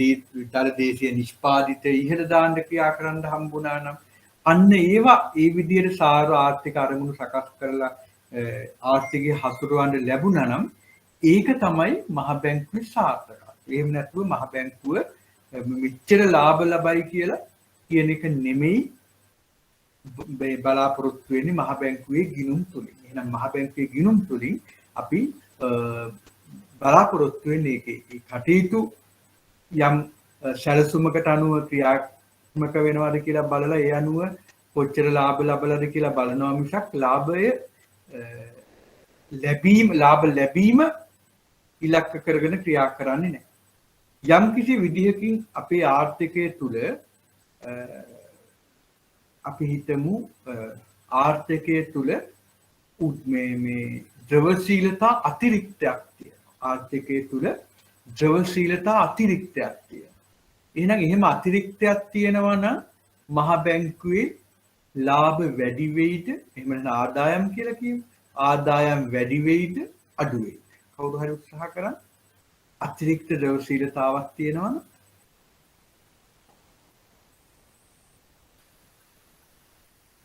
ලාභ අඩු වෙනවා. හරියටම හරි. thank you. ලාභ අඩු වෙනවා. හේතුව අපි ගත්තොත් ද්‍රවශීලතා මේ අතිරික්තයක් තියෙනවනම් ඊම අතිරික්තය අවශෝෂණය කරගන්න මහ බැංකුව මොකද කරන්නේ? සුරැකුම්පත් නිකුත් කරනවා. ඒ සුරැකුම්පත් වල අනිකුත් අය ආයෝජනය කරනවා. ඒ ආයෝජනය කරපුවාම මහ බැංකුවට පොලී ගෙවන්න වෙනවා ඒ අය. නේ? එතකොට මහ බැංකුවේ ගෙවීම් වැඩි. බැරි වෙලාවත් ද්‍රවශීලතා හිඟයක් තියෙනවා නම් ඒක අනිත් පැත්ත. එහෙනම් මහ බැංකුව ණය දෙනවා වෙන්දපළ. එහෙනම් ණය දෙද්දි මහ බැංකුව දෙන්නේ යම් පොලී අනුපාතිකයකට අරගෙන. එහෙනම් මහ බැංකුවේ පොලී ආදායම් වැඩි වෙනවා. අන්න ඒ වගේ. එහෙනම් එතකොට මේ මහ බැංකුවේ මේ ලාභ පාඩු ඇති වෙන්නේ මේ එහෙනම් බැරි වෙලාවත් මහ බැංකුව හිතුවනම් කොච්චර අතිරික්තයක් තිබුණත් අපි ගන්නෑ මේ අතිරික්තය. උන්වේ තිබුණාවේ. මොකද මහ බැංකුවේ කොස්ට් එක වැඩි වෙනවානේ කියලා අතපය බැඳගෙන හිටියනම් මොකද්ද වෙන්නේ? දැන් අතිරික්තය තිබිලා ඊට පස්සේ නේද මේ මොකද්ද පොලී අනුපාතික කොරිඩෝරේ පහළ සීමාවට ඇවිල්ලා එම ආර්ථිකය විනාශ වෙන්න පුළුවන්. උද්දමනයේදී උපාරීන නැති වෙලා. එහෙනම් එහෙම මේ ප්‍රතිමිලදී ගැනුම්ද ප්‍රතිවිකුණුම්ද කරන්න වෙන්නේ කියලා ඒ අනුව අපිට ලාභෙට පාඩුද කියලා හිතනවාද මහ බැංකුව? නැහැ. ඒ එහෙම නෙවෙයි බලන්නේ. අර ආර්ථිකය හසුරවන්න ක්‍රියා කරනවා. අතිරික්තයක් ඇති වෙනවනම් ඒ අතිරික්තයෙන් සුරැකුම්පත් නිකුත් කිරීමෙන් වෙන පාඩුව ගැන බලන්නේ. ඒ අතිරික්ත මිලදී අරගෙන ඒකට මුදල් ගෙවලා ආර්ථිකය හොඳින් ක්‍රියා කිරීමේ අපේක්ෂාවෙන් පොලී අනුපාතික කොරිඩෝව තමන්ගේ ඉලක්කගත මට්ටමේ පවත්ව ගන්න ක්‍රියා කිරීම තුළින් මහ බැංකුව ඒ ආර්ථික ක්‍රියාකාරීත්වය සුමටව කරගෙන යන්න උත්සාහ කරනවා. ඒ තුළින් ඒක තමයි මහ බැංකුවේ සාර්ථකත්වය. එහෙම නැත්නම් අර ප්‍රතිමිලදී ගැනුම් තුළින් ප්‍රතිවිකුණුම් තුළින් නිත්‍ය ණය පහසුකම් තුළින් ඊළඟට නිත්‍ය තැන්පතු පහසුකම් තුළින් වෙන ආදායම් වියදම් ගැන ගණන් බල ඉන්න එක නෙමෙයි මහ බැංකුවේ ක්‍රියාකාරීත්වය. ඒකයි මෙතන කියලා තියෙන්නේ. මේකෙදි කියනවා ශ්‍රී ලංකාවේ මුදල් මූල්‍ය හා ගෙවීම් පද්ධති පරිපාලනය. අර එතන අධීක්ෂණ දායන්න වැරදි. අධීක්ෂණ හා නියාමන අධිකාරිය මහ බැංකුව වේ. එතකොට එහි අරමුණු ලෙස ආර්ථික හා මිල ස්ථායීතාව හා මූල්‍ය පද්ධතියේ ස්ථායීතාව සාක්ෂාත් කිරීම දක්වා සර් මේකට ටියුට් එකක් දුන්නේ නැහැ නේද? නෑ මේක ටියුට් එකක් මට දෙන්න බැරි වුණා. මේ ටියුට් එක මම දෙනවා. මම මේ ඉන්ස්ටිටියුට් එකට මේක යවනවා. ටියුට් එකක් කියලා කියන්නේ මම මේ ගෙවීම මොකද්ද මේ මූල්‍ය ගිණුම් කරන්නේ අර වගේ ප්‍රසන්ටේෂන් එකකින් නෙමෙයි මේ වගේ නෝට් එකකින්මයි.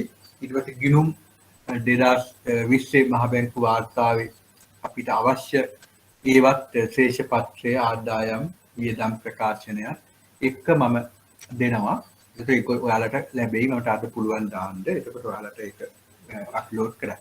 ඒ වගේම මට අමතක වුණා මේ වෙලාවේ මම කියන්න ඕන ඉන්ස්ටිටියුට් එකෙන් කිව්වා අර ඉවැලුවේෂන් ෆෝම්ස් කියන එක ඔයාලගේ මේ මම හිතන්නේ ක්ලාස්රූම් කියන මේ වෙබ්සයිට් එකේ අප්ලෝඩ් කරලා තියෙනවා කියලා කිව්වා. ඒක ඔයාලට කියන්නේ ක්ලාස් එක තුල නෙමෙයි, කියන්නේ අපි මේ කරගෙන යන එක තුල නෙමෙයි වෙනම පුළුවන් ඉවැලුවේෂන් ෆෝම්ස් ෆිල් කරලා සබ්මිට් කරන්න. ඒක කරන්න කියන ඉල්ලීම තියෙනවා. ඒක නිසා මම මුලදිම කිව්වේ නෑ කට්ටියම ඇවිල්ලා තිබුණ නැති නිසා දැන් මම හිතන්නේ ඔක්කොම දෙනා ඉන්නවා. ඒක නිසා ෆෝම්ස් ඉවැලුවේෂන් ෆෝම්ස් කියන එක අරගෙන ක්ලාස්රූම් ඒ වෙබ්සයිට් එකේ ඔයාලට තේරෙනවා මම කියන දේ. ඒක තුලින් අප්ලෝඩ් කරලා තියෙන ඒක ෆිල් කරන්න ඔයගොල්ලෝ ඔයාලගේ දායකත්වය ලබා දෙන්න. එතකොට මේම අපි කිව්වා එහෙනම් මූල්‍ය නීති පන්ති තුලින් මහ බැංකුවේ ගිණුම් මහ බැංකුවේ අරමුණු දීලා තියෙනවා.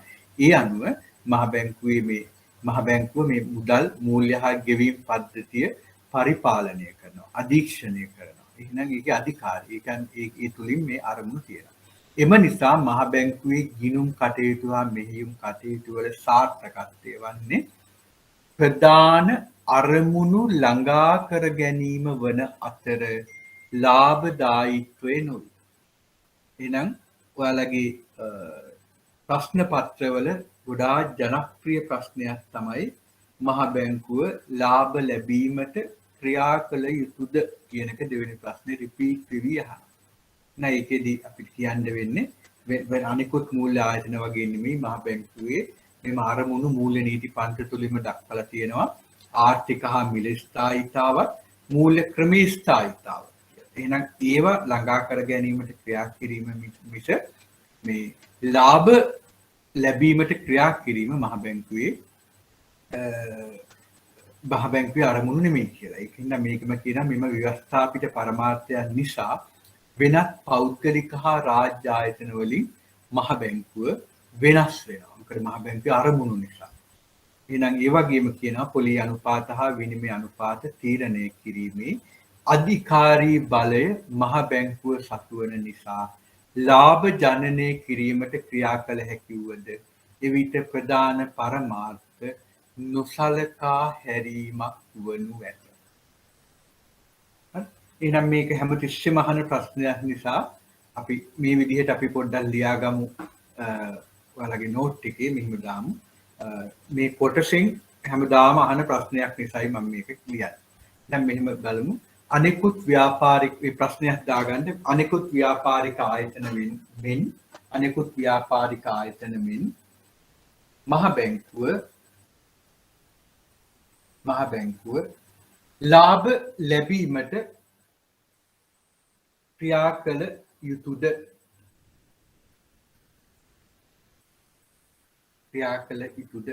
කියලා අපෙන් ප්‍රශ්නයක් අහනවා.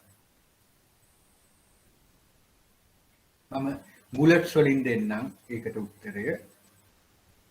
පළවෙනි බුලට් එක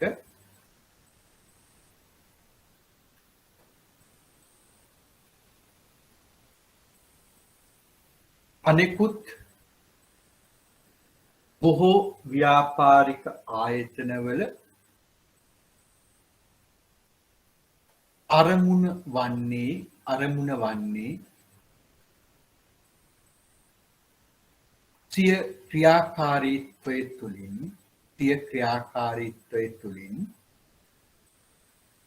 ලාභ ලැබීමට ලාභ උපරිම කිරීමක්. ලාභ උපරිම කිරීමක්.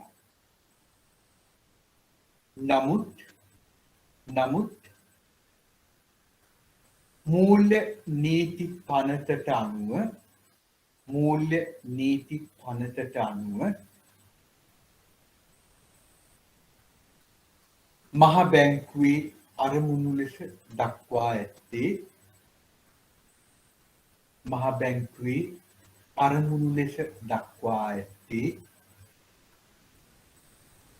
ආර්ථික හා මිල ස්ථායීතාව ළඟා කර ගැනීමත්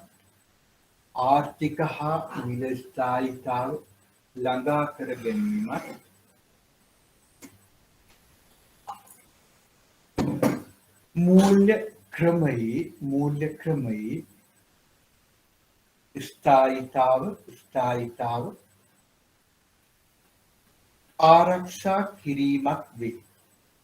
ආරක්ෂා කිරීමක් වේ.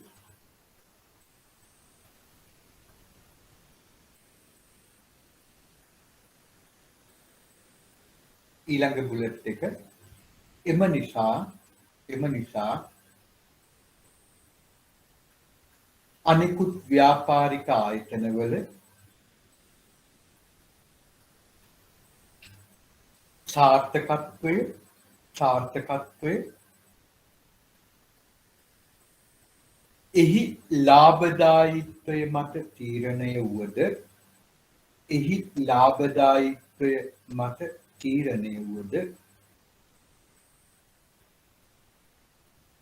මහ බැංකුවේ සාර්ථකත්වය තීරණය වන්නේ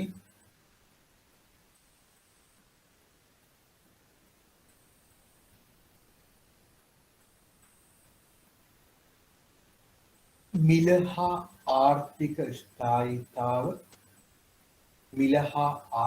ස්ථායීතාව කොතරම් දුරකට පවත්වා ගත්තේද හා මූල්‍ය ක්‍රමය බිඳ නොවැටී පවත්වා ගැනීම යන කරුණු අනුවය.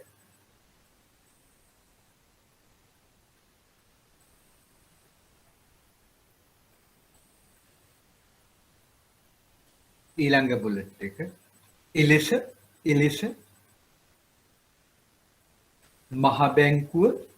මහ බැංකුව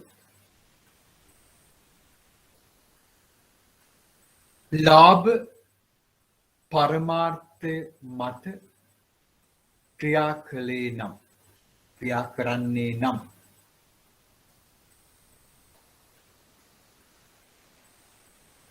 එම ව්‍යවස්ථාපිත පරමාර්ථයන් නොසලකා හැරීමක් වනු ඇත. එතනදී එම ව්‍යවස්ථාපිත පරමාර්ථයන් කියලා කියන්නේ ඒකට ඉරක් ගහලා ලියන්න ආර්ථික හා මිල ස්ථායීතාවත් මූල්‍ය ක්‍රමයේ ස්ථායීතාවත් කිරීම ව්‍යවස්ථාපිත පරමාර්ථයන් නොසලකා හැරීමක් වනු ඇත. ඊළඟ බුලට් එක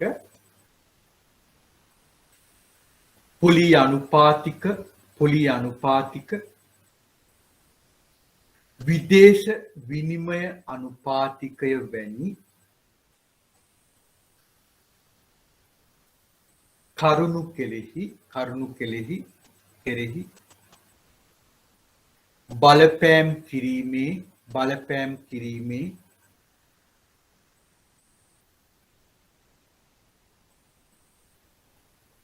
ඒකාධිකාරී බලය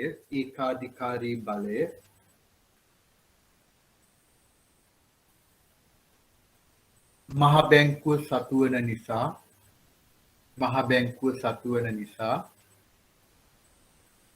ලාභ අරමුණු කරන්නේ නම් ලාභ අරමුණු කරන්නේ නම්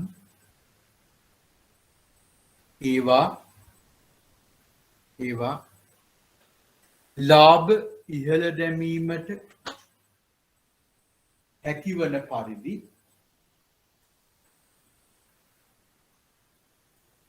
හැසිරවීමට මහ බැංකුවට හැකිවන අතර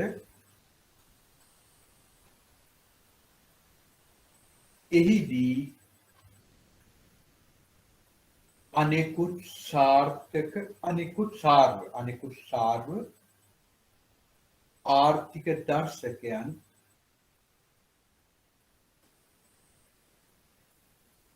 නොසලකා හැරීමක් වනු ඇත. ඊළඟ එක එම නිසා ලාභදායීත්වය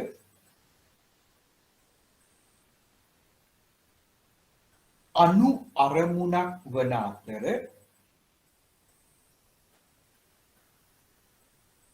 ජාත්‍යන්තර ගිණුම් කරන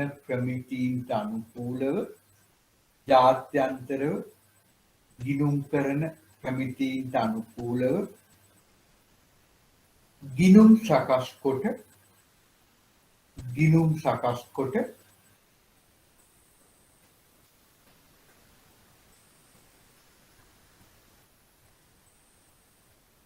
ගිණුම් වාර්තා කිරීම හා විනිවිදභාවය ආරක්ෂා කිරීමට මහ බැංකුව කටයුතු කරනු ලබයි. හරි නේද? එහෙනම් ඔන්න දැන් කරුණු ඕකේ 5ක් වගේ තියෙනවනේ. ඒ කරුණු 5 අපි හොඳට මතක තියාගන්න ඕන. මොකද මේ ප්‍රශ්නේ ආය අහන එකක්. ඒ ඇහුවොත් අපි ලකුණු 5ම ගන්න ඕන ওই කරුණු ටික කියලා. ඒක නිසා හොඳට මතක තියාගන්න. මොකද අපි මේකෙන් මේ මුළු අර මහ බැංකු වාර්තාවේ තියෙන ගිණුම් ඔක්කොම ටික බලන එක නෙමෙයි අපි මෙතනදී කරන්නේ. අපි විභාගෙට සූදානම් වෙනවා මෙතනදී මේ ගිණුම් වලින් අහන ප්‍රශ්නවල. එහෙනම් දැන් පළවෙනි ප්‍රශ්නය විදිහට අපි දැන් නිකන් හිතනවා අපෙන් අහයි. මහ බැංකුව ලාභ ලැබීමට ක්‍රියා කළ යුතුද කියලා අහයි. අන්න ඒක නිසා අන්න එහෙම ඇහුවොත් අපි කොහොමද උත්තර දෙන්නේ කියන එකටයි අපි මෙතනදී මේ පැහැදිලි කිරීම තුලින් බලාපොරොත්තු වෙන්නේ. එහෙනම් දැන් මේ පැහැදිලි කිරීම මම හිතන්නේ කාටත් පැහැදිලි ඇති කියලා. එහෙනම් අනෙකුත් ව්‍යාපාරික ආයතනමින් මහ බැංකුව ලාභ ලැබීමට කටයුතු කළ යුතුද? එහෙනම් කියන්න ඕන නැත. නේ? අනෙකුත් ව්‍යාපාරික ආයතනවල ලාභය තමන්ගේ අරමුණු වලම තියෙනවා. නමුත් මහ බැංකුවේ ව්‍යවස්ථාපිත අරමුණු වන්නේ මුදල් නීති පන්තියට අනුව මේවා. එහෙනම් ඒව සාක්ෂාත් කරගන්න තමයි ක්‍රියා කරන්න ඕන. එහෙම නැතුව ලාභය ලබා ගන්න ක්‍රියා කරන නම් උපරිම කරන්න ක්‍රියා කරා නම් එහෙනම් මහ බැංකුවට අද්විතීය හැකියාවක් තියෙනවා. පොලි අනුපාතිකයි විනිමය අනුපාතිකයි තමන්ට අවශ්‍ය විදියට සකස් කරගෙන ඒක තමන්ට වාසිදායක විදියට එන්න කියන්නේ තීරණය වෙන්න ඇරලා තමන්ගේ ලාභ උපරිම කරන්න. එහෙම වුණා නම් එහෙම අපිට අර අනිකුත් සාර්ව ආර්ථික දර්ශකයන්හි සාර්ථකත්වය ළඟා කරගන්න බෑ. ඒක නිසා අපි මේ ගිණුම් සකස් කරන්නේ හුදෙක්ම විනිවිදභාවය ආරක්ෂා වෙන විදිහට මේ කරගෙන යන්න. එහෙම නැතුව ලාභ ලැබීමට ක්‍රියා කිරීම නෙමෙයි. නමුත් ප්‍රගතිය බලනවා ගිය අවුරුද්දේ කොහොමද මේ අවුරුද්දේ කොහොමද කියලා බලනවා. නමුත් ලාභ ලැබීමට ක්‍රියා කිරීම නෙමෙයි. හරිද ඒක තේරුණාද ඔක්කොන්ටම?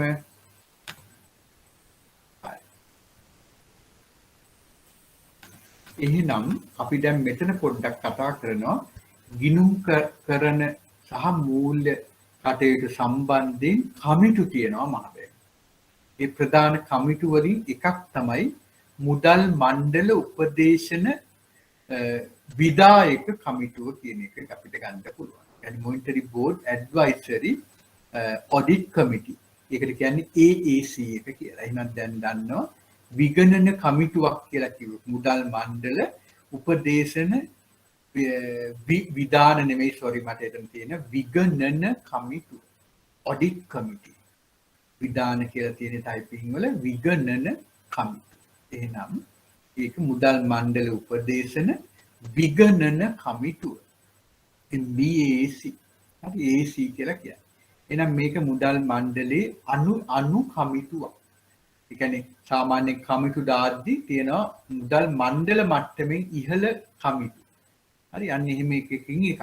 ශ්‍රී ලංකා මහ බැංකුවේ මූල්‍ය වාර්තාකරණය, අභ්‍යන්තර පාලනය, අභ්‍යන්තර විගණනය. හරි බාහිර විගණනය සහ මුදල් මණ්ඩලය විසින් පැවරු වෙනත් කාර්යයන් පිළිබඳව මේ උපදේශන ලබා දීම සිදු කරනවා.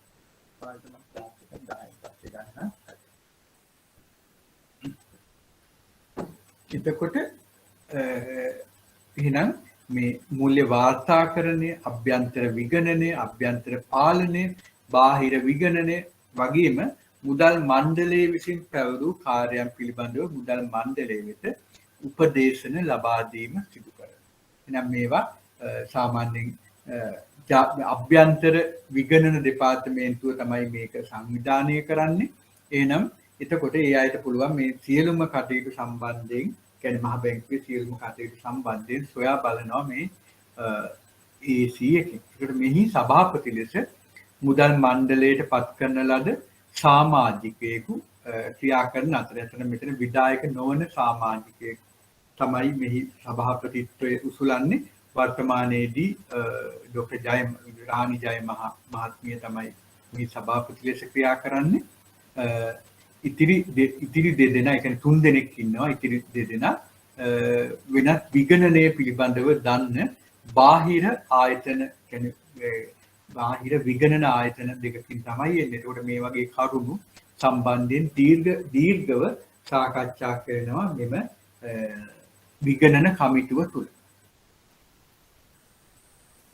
ඊළඟට ගත්තොත් ඒ වගේම තවත් කමිටුවක් වෙනවා මුදල් මණ්ඩල අවදානම් අධීක්ෂණ කමිටුව. එහෙනම් මේ අවදානම් සම්බන්ධයෙන් මේක මෙම කමිටුව ක්‍රියා කරනවා. මුදල් මණ්ඩලයේ විසින් පත් කරන ලද අනු කමිටුවක් වන මේ තුලින් මහ බැංකුවේ සමස්ත අවදානම් කළමනාකරණය හා අනුකූලතා කාර්යයන් අධීක්ෂණය කිරීම වෙනවා. එහෙනම් මහ බැංකුවේ කියන්නේ රිස්ක් එකයි කම්ප්ලයන්ස් එකයි තමයි බලන්නේ. රිස්ක් මැනේජ්මන්ට් එකයි කම්ප්ලයන්ස් එකයි. ඒකයි සමස්ත අවදානම් කළමනාකරණය හා අනුකූලතා කාර්යයන් අධීක්ෂණය කිරීම සිදු කරනවා. බැංකුවේ අවදානම් කළමනාකරණය හා අනුකූලතා කාර්ය සඳහා පුළුල් උපාය මාර්ග හා ප්‍රතිපත්ති සම්පාදනය කිරීම මෙම කමිටුව විසින් කරනවා.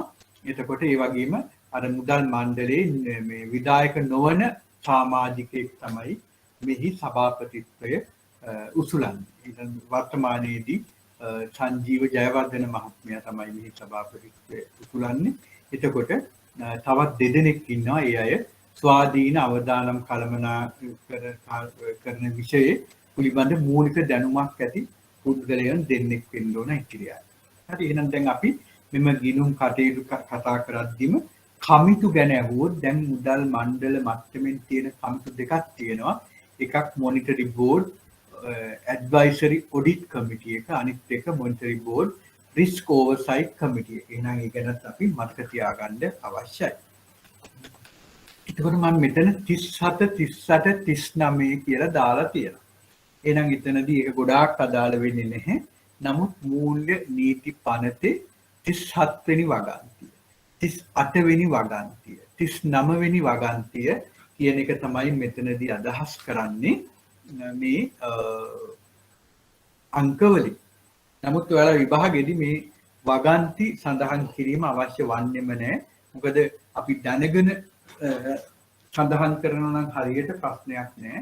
නමුත් අපි සාමාන්‍යයෙන් නොදැන ගෙස් කරලා දාලා ඒක වගන්තිය වැරදුනොත් ඒකට ලකුණු ප්‍රමාණය නැතිවීම තියෙන විදිහකට වැඩි. හරියට ලිව්වත් වගන්තිය වැරදිලා. ඒ නිසා වගන්ති දාන්න යන්න එපා. අපි කරුණ ගත්තොත් ඇති. නමුත් මෙතනදී මම දාලා තියෙන්නේ ඔයාලා නිකන් දැනගන්න. එහෙනම් මේකේ මේ මුදල් නීති පනතේ 37 වෙනි වගන්තිය අනුව මූල්‍ය වර්ෂය වන්නේ මොකද්ද?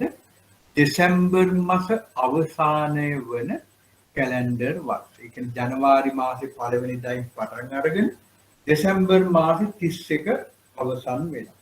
එහෙනම් සමහර ගිණුම් තියෙනවා අප්‍රේල් පළවෙනිදායින් පටන් අරගෙන මාර්තු 31න් පටන් ගන්නවා. නමුත් ශ්‍රී ලංකා මහ බැංකුවේ ගිණුම් වර්ෂය වන්නේ වර්ෂයේ මුල සිට කියන්නේ ජනවාරි පළවෙනිදා සිට දෙසැම්බර් අග දක්වා කාලය. හරි. ඊළඟට 38 වෙනි වගන්තියෙන් කියනවා ගිණුම් වර්ෂය අවසාන වී දින 30ක් ගත වීමට ප්‍රථම මහ බැංකුවේ සුද්ධ ලාභය ගණනය කළ යුතු අතර මුදල් මණ්ඩලයේ අදහස මත සංචිත වෙන් කිරීමද කළ යුතුයි.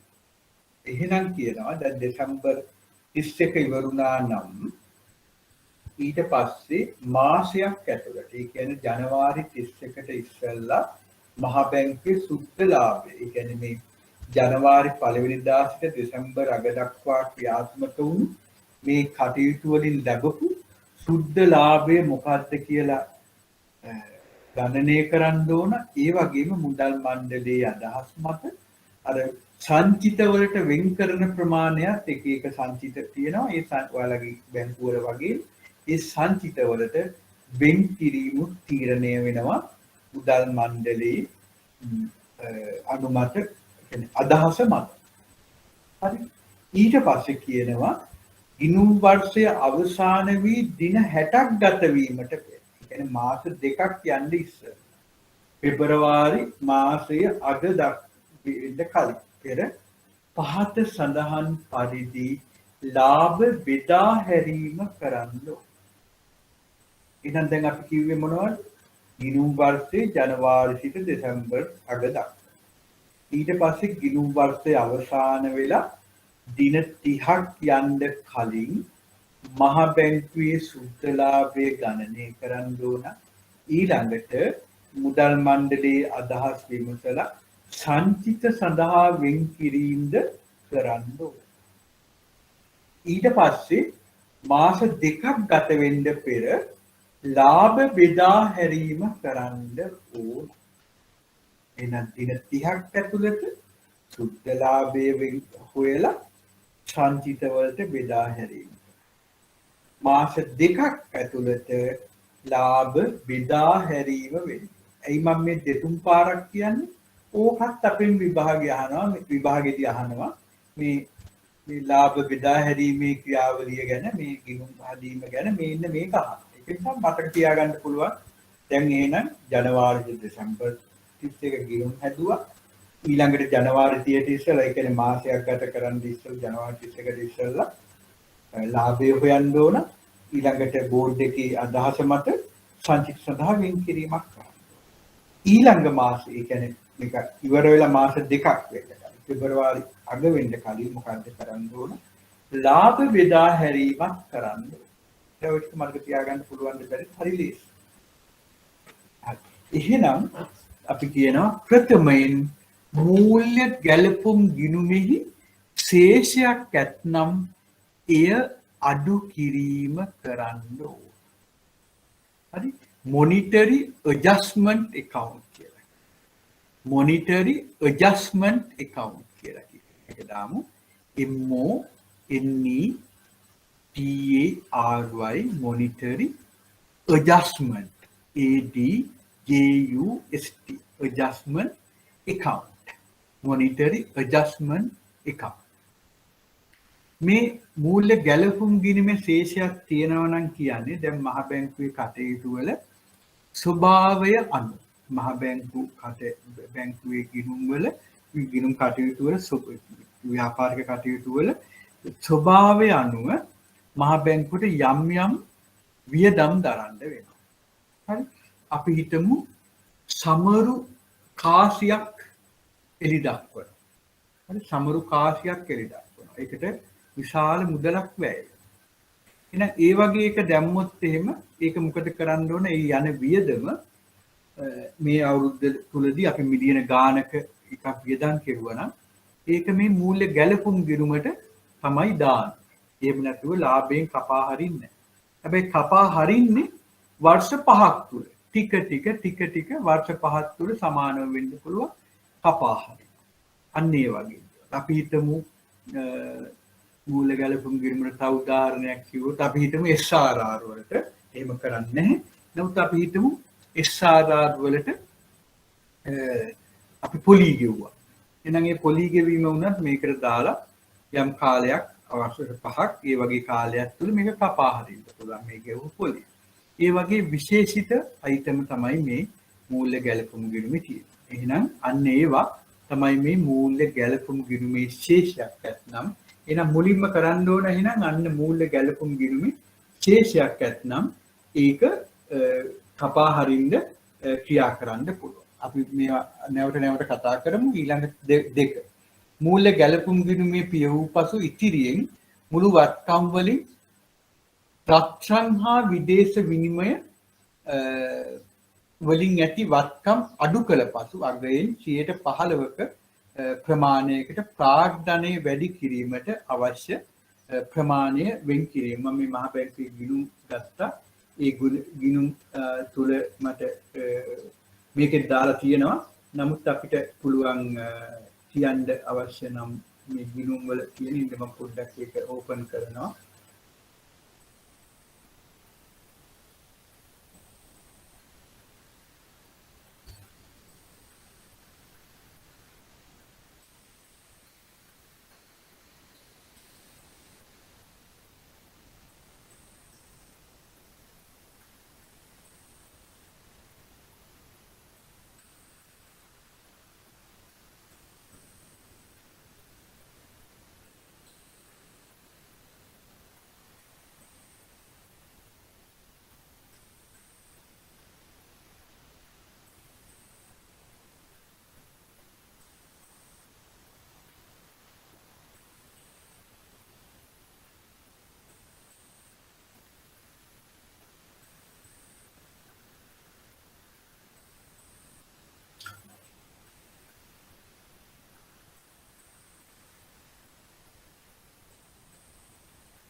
හරි.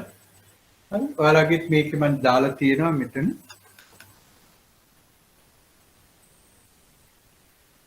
හරි මේකෙත් තියෙනවා. ඒක නිසා මේ ෆිගර්ස් මයි මම දාලා තිබිලා තියෙන්නේ. අපේ තියෙනෙත් ඔය ගණන්මයි 2000 මෙතන 2020 කරගන්න. මම මේක අප්ඩේට් කරලා තිබුණේ කියන එක මට අමතක වෙලා තියෙන්නේ මෙතන 2020. හරි. මම දාලා තියෙන්නේ අලුත්ම වාර්තාවේ අගය.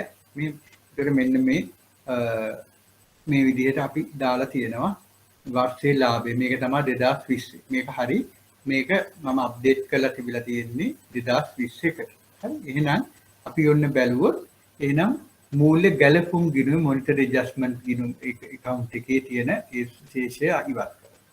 මේ යම් ප්‍රමාණයක් තීරණය කරනවා. දෙවනුව මූල්‍ය ගැලපුම් ගිණුම පිය වූ පසු ඉතිරියෙන් මුළු වත්කම් වලින් රත්රන් හා විදේශ විනිමය වලින් ඇති වටිනාකම අඩු කළ පසු රත්රන් හා විදේශ විනිමය වලින් ඇති අගේ අඩු කළ පසු ඉතිරි අගයෙන් 15%ක ප්‍රමාණයකට ප්‍රාග්ධනය වැඩි කිරීමට අවශ්‍ය ප්‍රමාණය වෙන් කරනවා. එහෙනම් මේ ශේෂපත්‍රයේ තියෙන මේ මුළු වත්කම් වලින් රත්රන් හා විදේශ විනිමය අඩු කරාට පස්සේ එන අගයෙන් 15%ක් වෙන් කරනවා ප්‍රාග්ධනය වැඩි කිරීම.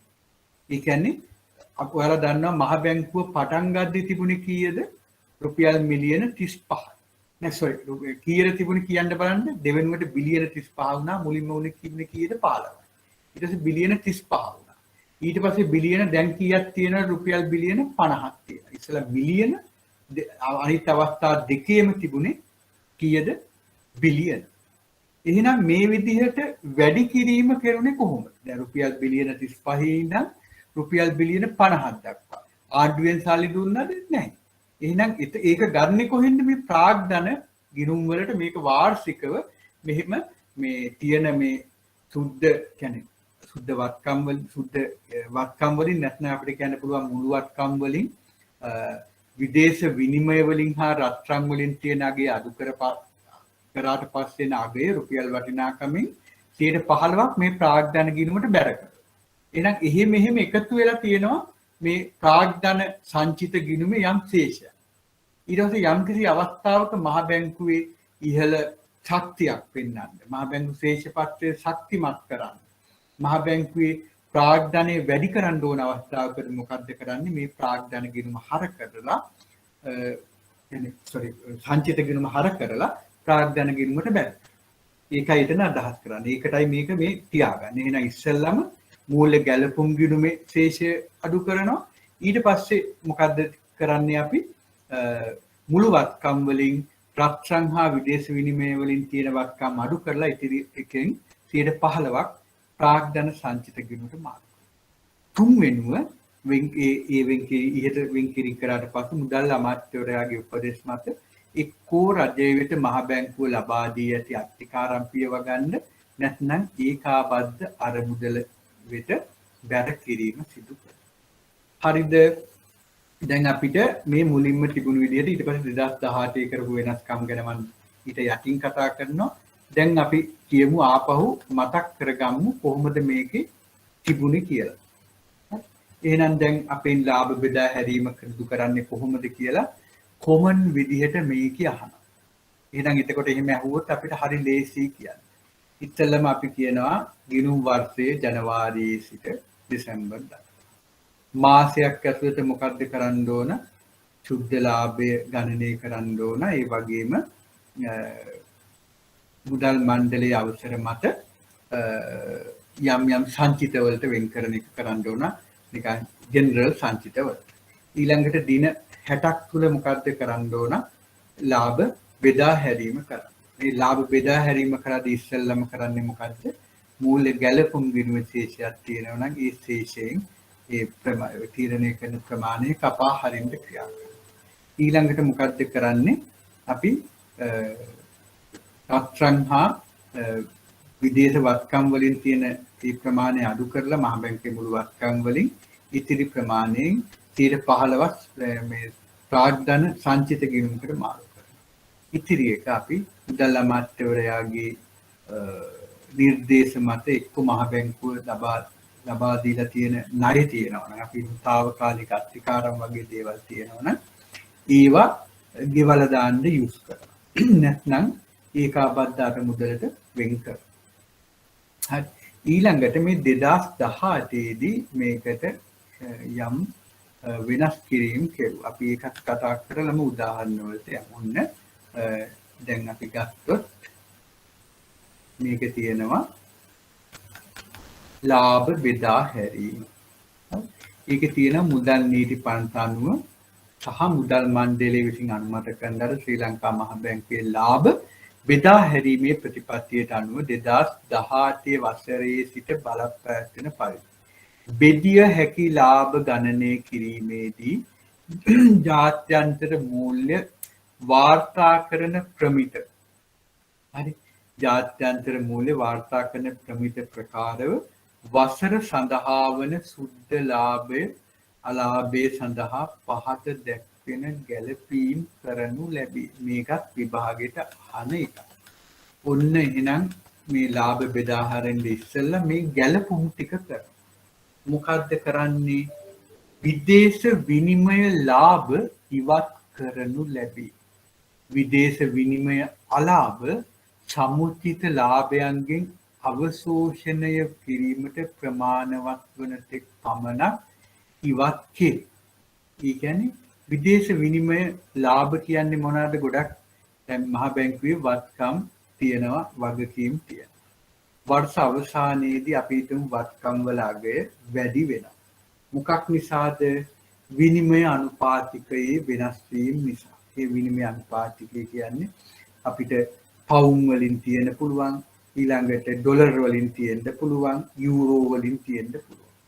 මේවල මේ අඩු වැඩි වීම මත ඇතිවන ලාභ කියන්නේ සත්‍ය ලාභද නැහැ. ඒක නිසා අපි මේ බෙදා හරින්න කලින් මොකද කරන්නේ? විදේශ විනිමය ලාභ තියෙනවා නම් ඉවත් කරනවා.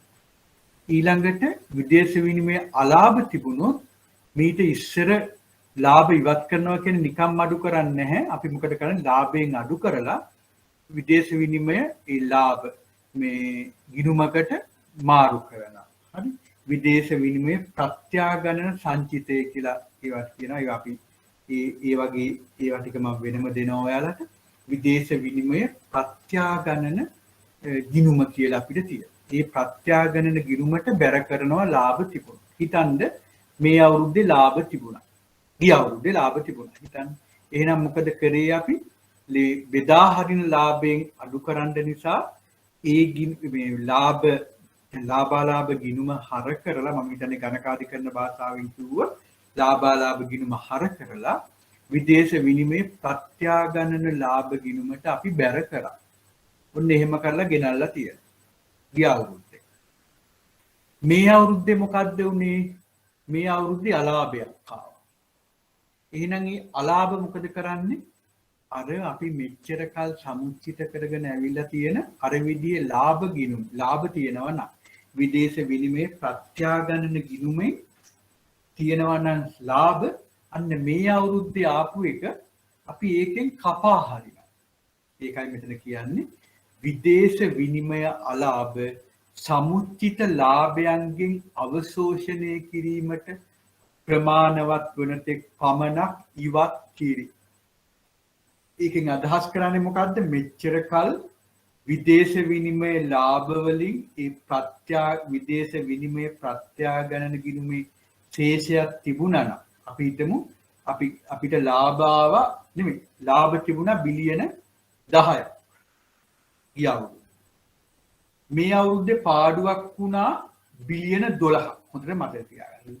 අර ගිණුමේ තිබුණා බිලියන 10ක් මේ අවුරුද්දේ ලාභ විදිහට අලාභ විදිහට බිලියන 12ක්. එහෙනම් මේකෙන් අදහස් කරන්නේ මොකද්ද? විදේශ විනිමය අලාභ සමුච්චිත ලාභයන්ගෙන් අවශෝෂණය කිරීමට ප්‍රමාණවත් ඉවත් වේ කියන එක මොකද්ද කරන්නේ? අර මේ අවුරුද්දේ ලැබපු බිලියන 12ක පාඩුව ගත්තොත් අර බිලියන 10 අඩු කරා. අර ගිණුමට එරෙහිව කපා හැරියා. ඒ කියන්නේ අපි මොකද කරන්නේ? ලාභාලාභ ගිණුම ගත්තාම ඒකෙන් ආපු අලාභය අර ගිණුමට හරනවා. තව කීයක් ඉතුරුද? කවුරු හරි උත්තරේ කියන්නේ මේක තේරෙනවද බලන්න. අලාභ කොච්චරක් තව ඉතුරුද? බිලියන 2ක්. බිලියන 2ක් තියෙනවා. නෑ ඒක මොකද කරන්නේ? මේ අවුරුද්දේ ලාභයෙන් කපා හරිනවා. ඒකයි මේකේ දෙවෙනුවට කියන්නේ මොකද්ද? ඉතිරි විදේශ විනිමය අලාභය ආදායම් ප්‍රකාශනයට ගලපනු ලැබේ. එහෙනම් මේක ගොඩක් විචක්ෂණශීලී දෙයක් කරන්නේ. විදේශ විනිමය ලාභ ඉවත් කරනවා. හැබැයි පාඩු වුණොත් එහෙම මහා බැංකුවේ ගිණුම් හොඳ පැත්තක් තියෙන නිසා අලාභ ආවොත් අපි ලාභ ලබනවා කියන එක සමුචිත නොවුනොත් ඒවා සලකන්නේ. හැබැයි අලාභ වුණොත් එහෙම අපි ගලපනවා ආරක්ෂණ ප්‍රතිපත්තියකට. ඒක නිසා මෙච්චර කල් තිබුණොත් එහෙම විදේශ විනිමය ප්‍රත්‍යාගණන ගිණුමේ ලාභයක් ඒ කියන්නේ මේ බැරශේෂයක් මේ ආපු අලාභය ඒකෙන් ඉවත් කරනවා. නමුත් ඒක ප්‍රමාණවත් නොවෙනවා නම් මේ අවුරුද්දේ ලාභයෙන් ඒක අඩු කරනවා. හරි නේද? ඒක තේරුම් නැති කෙනෙක් ඉන්නවද? සර් මේ ටී ගිණුම ගහලා සර් අපිට එක්සැම්පල් එකක් ලියා ගන්න පුළුවන්ද? එතකොට හොඳට. මොකද්ද? ටී ගිණුම් කියන්නේ සර් අර ධර බැර දාලා ටී ගිණුම ගහන්නේ. එහෙම දාලා එක්සැම්පල් එකක් අපිට ලියා ගන්න ඕනේ. මෙතන මම දෙනවා. ඔන්න බලන්න මෙතන තියෙනවා. ඔයාට ඔන්න යට බලන්න වර්ෂයේ ලාභය තියෙනවා. අපි මේ 0.3යි මෙහෙමයි ගත්තාම විශාල ගාණක් නේ. එතකොට ඔන්න අපි හිතමු 63ක් තියෙනවා. මෙන්න විදේශ විනිමය ප්‍රත්‍යාගණන අලාභේ ජාත්‍යන්තර ප්‍රත්‍යාගණන සංචිතයට මාරු කිරීම. ඒ කියන්නේ මොකද්ද මේ කරේ? මේකෙන් අඩු කරන. දැන් වර්ෂයේ ලාභේ තියෙනවා 63ක්. මේ ලාභය තුල තියෙනවා හරිද? මොකද්ද? විදේශ විනිමය ප්‍රත්‍යාගණන අලාභයක්. ඒ අලාභය ඒ කියන්නේ මේ අලාභය විදදරා ගන්න මොකද්ද තියෙන්නේ? අර විදේශ විනිමය ප්‍රත්‍යාගණන ගිණුමේ ශේෂය තියෙනවා. ඒක නිසා ඔන්න ඒක කපා හැරලා තේරුණාද? ඒකමයි මෙතන තියෙන්නේ. ඔයාලට මේ ඔයාලා ටී ගිණුම් කියලා කිව්වේ. ඒකට ඔන්න මේ ලාභය. ඒ ලාභයෙන් මේ අඩු කරා කියන්නේ හර කරා. ඒ කියන්නේ මේ අලාභය කියන්නේ මේ ලාභයෙන් අඩු කරා 7ක්. අඩු කරලා මේක දාන්නේ කොහාටද?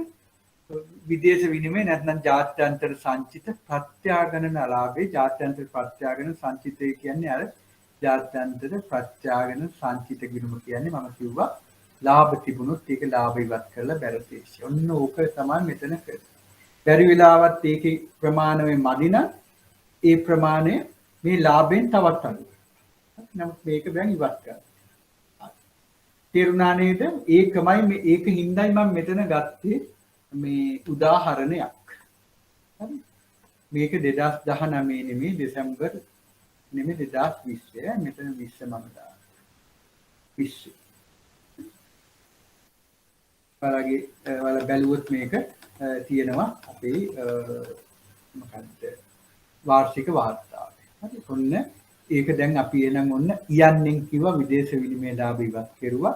විදේශ විනිමය අලාභ සමුච්චිත ලාභයන්ගෙන් අවශෝෂණය කිරීමට ප්‍රමාණවත් වන තෙක් පමණක් ඉවත් කිරීම.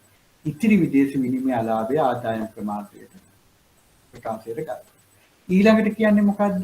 විදේශ වත්කම් වල ප්‍රත්‍යාගණනයේ නොවූ ප්‍රත්‍ය ඇතිවන වාසි. ඒ කියන්නේ විදේශ වත්කම් වල උපලබ්ධි නොවූ ප්‍රත්‍යාගණන. අපි මම උදාහරණයක් කියමු. විදේශ වත්කම් කියන්නේ මොනවද? අපේ සංචිත සමන්විත වෙනවා මොනවද? fixed income securities කියලා අපි කිව්වා FIS කියලා. අපි හිතමු ඇමරිකාවේ නේද එක්ක යුරෝපේ කියන්නේ අපි හිතමු ඉංගලන්තේ අපි ආයෝජනය කරලා තියෙනවා බැඳුම් කරවල. හරිද? එතකොට අපි හිතමු අපි ආයෝජනය කෙරුවේ පොලි අනුපාතිකය 2ට තියෙනකොට. දැන් මේක අඩු වෙලා මේ COVID-19 හින්දා ඉකොනොමි එක නේද ශක්තිමත් කරන්න මුදල් ප්‍රතිපත්තිය ලිහිල් කරලා අපි හිතමු පොලි අනුපාතික අඩු කරා. එහෙනම් දැන් මං ඔයා ගාව තියෙනවා බැඳුම් කරයක් ෆෙඩරල් රිසර්ව් එකේ දාලා තියෙන හරි කොච්චරකද අපි හිතමු ඇමරිකානු ඩොලර් මිලියනයක එකක් තියෙනවා. ඒක ඔයා ගත්තේ 2% පොලියට. ඔයා ආයෝජනය කරේ. ඒ කියන්නේ ඔයාට වසරකට 2%ක පොලියක් ලැබෙනවා. දැන් අලුතෙන් පොලි අනුපාතික 1%ට අඩු වෙලා. එහෙනම් ඔයා සෙකන්ඩරි මාකට් එකේ ද්විතීයික වෙළඳපොලේ ඔයාගේ බැඳුම් කරේ විකුණන්න යනවා නම් හරි ඔයාගේ බැඳුම් කරේ විකුණන්න යනවා නම් විකුණනවා නම් නෙමෙයි විකුණන්න යනවා නම් දැන් ඔයාගේ මේ බිලියනයක තියෙන අපි හිතමු මිලියනයක් කියලා මිලියනයක තියෙන මේ බැඳුම් කරේට වෙළඳපොළ මිල වැඩි වෙයිද අඩු වෙයිද ආකර්ෂණීය එකක් වෙයිද නැති වෙයිද කවුරු හරි උත්තරයක් කියන්න.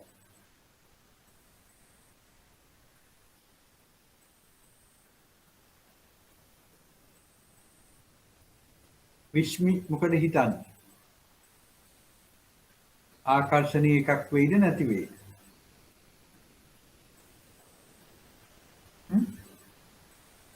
දිලීප මොකද හිතන්නේ? තිලිනි අන කවුරුත් කතා කරන්නේ නැහැ. දැන් ඔයා ගාව තියෙන සුරැකුම් පතට 2% ලැබෙනවා. දැන් අලුතින් එකක් ගන්නවා නම් කීයක්ද ලැබෙන්නේ?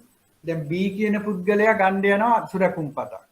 දැන් නිකුත් කරනකොට US Treasury එක නිකුත් කරන්න කීයද? 1%කට. නැවත ඔයාගේ එකේ පුද්ගලයා ගත්තොත් කීයක් හම්බ වෙනවා? 2% ලැබෙනවා. ඒක නිසා ඔයාගේ සුරැකුම් පතට ඉල්ලුම වැඩි වෙයිද අඩු වෙයිද? වැඩි වෙනවා සර්. වැඩි වෙනවා. වැඩි වෙනවා. ඒ කියන්නේ වෙළඳපොළ මිල වැඩි වෙනවා. අන්න හරි. එහෙනම් ඔයා මේකෙන් හැබැයි ලාභ ලබලා ඔයා ඇත්තටම මේක ප්‍රත්‍යක් ඔයා වික්කද නැහැ. එහෙනම් මහ බැංකුවේ අර මේ පෝර්ට්ෆෝලියෝ එකේ නේද අපි කියනවා අපේ ආයෝජනය කරලා තියෙන මේ පෝර්ට්ෆෝලියෝ එකේ තියෙනවා මේ වගේ බැඳුම් කර. එහෙනම් මේවා දෛනිකව ලකුණු කරනවා. අපි හිතමු දෙසැම්බර් 31 මේවා ලකුණු කරපුවාම අපිට ගොඩක් ලාභ ලැබෙනවා. හැබැයි මේ ලාභ දැන් මේ වෙළඳපොළ මිල අනුව අපිටම බිලියනයකින් වැඩි වෙනවා. නමුත් මේක අපිට ඇත්තටම ලැබිලාද? නැහැ. ප්‍රත්‍යාගණනය වෙලා නැහැ. අන්න ඒකයි මම මෙතනදී අදහස් කරේ ඔයාලට තේරුම් කරන්න. ඔන්න ඒකින්දයි අපි කියන්නේ මෙතන මොකක් කියලාද? විදේශ වත්කම් වල උපලබ්ධි නොවූ ප්‍රත්‍යාගණනයන්ගෙන් ඇති වූ වාසි කියන්නේ මහ බැංකුවේ මේ වත්කම් තියෙනවා, බැදුම් කර තියෙනවා, භාණ්ඩාගාර බිල්පත් තියෙනවා. මේ පොලි අනුපාතික ජාත්‍යන්තර වෙළඳපොලේ අඩුවීම නිසා අපි ළඟ තියෙන පෝර්ට්ෆෝලියෝ එකේ තියෙන ආයෝජන කලබේ තියෙන ඒ බැදුම් කරවලට වැඩි ඉල්ලුමක් තියෙනවා. ගිහින් වික්කොත් ලාභයි. නමුත් අපි විකුණලා නැහැ.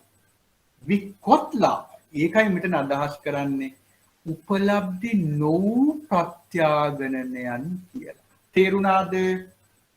මොකද්ද මේ උපලබ්ධි නොවූ ප්‍රත්‍යාගණනයන් කියන්නේ? අපි මේ ප්‍රත්‍යාගණනය කියන්නේ අපි රීවැලියු කරන එකනේ. ලැබිලා නැහැ. එහෙනම් මේ රීවැලියු කරපුවාම අපිට ලාභ ලැබෙනවා. එහෙනම් මේ ජාත්‍යන්තර ප්‍රමිතියන්ට අනුව ජාත්‍යන්තර මූල්‍ය වාර්තා කරන ප්‍රමිතියන්ට අනුව ඒ විදිහට අපිට උපලබ්ධි නොවුණු ඇත්තටම ඇති නොවුණු ලාභ පෙන්වන්න බෑ. එහෙනම් ඒවා ඉවත් කරන්න. තේරුණා නේද? අර ඒ වගේමයි විදේශ විනිමය ලාභත් අපිට ඒක උපලබ්ධි වෙලා නැහැ. ඒවත් ඉවත් කරන්න. මේ පාඩු වුණොත් අපි ආරක්ෂණ ප්‍රතිපත්තිය අනුව මේක පාඩු වෙයි කියලා අපි ලාභෙනුත් ඉවත් කරනවා. නමුත් වාසි වුණොත් අපි උපයපු නැති ඒවා ප්‍රකාශයටපත් කරන්නේ. ඒකයි මේ දෙකම කියන්නේ. ඔයාට යන්න මම වැඩි වෙලාවක් ගන්නවා මේකට. යන්නයි උයන්නයි මේ දෙක තේරුණාද? යන්නයි උයන්නයි. මොකද අපි මේක මෙහෙම සරල කරන් ගියොත් හරි ලේසි.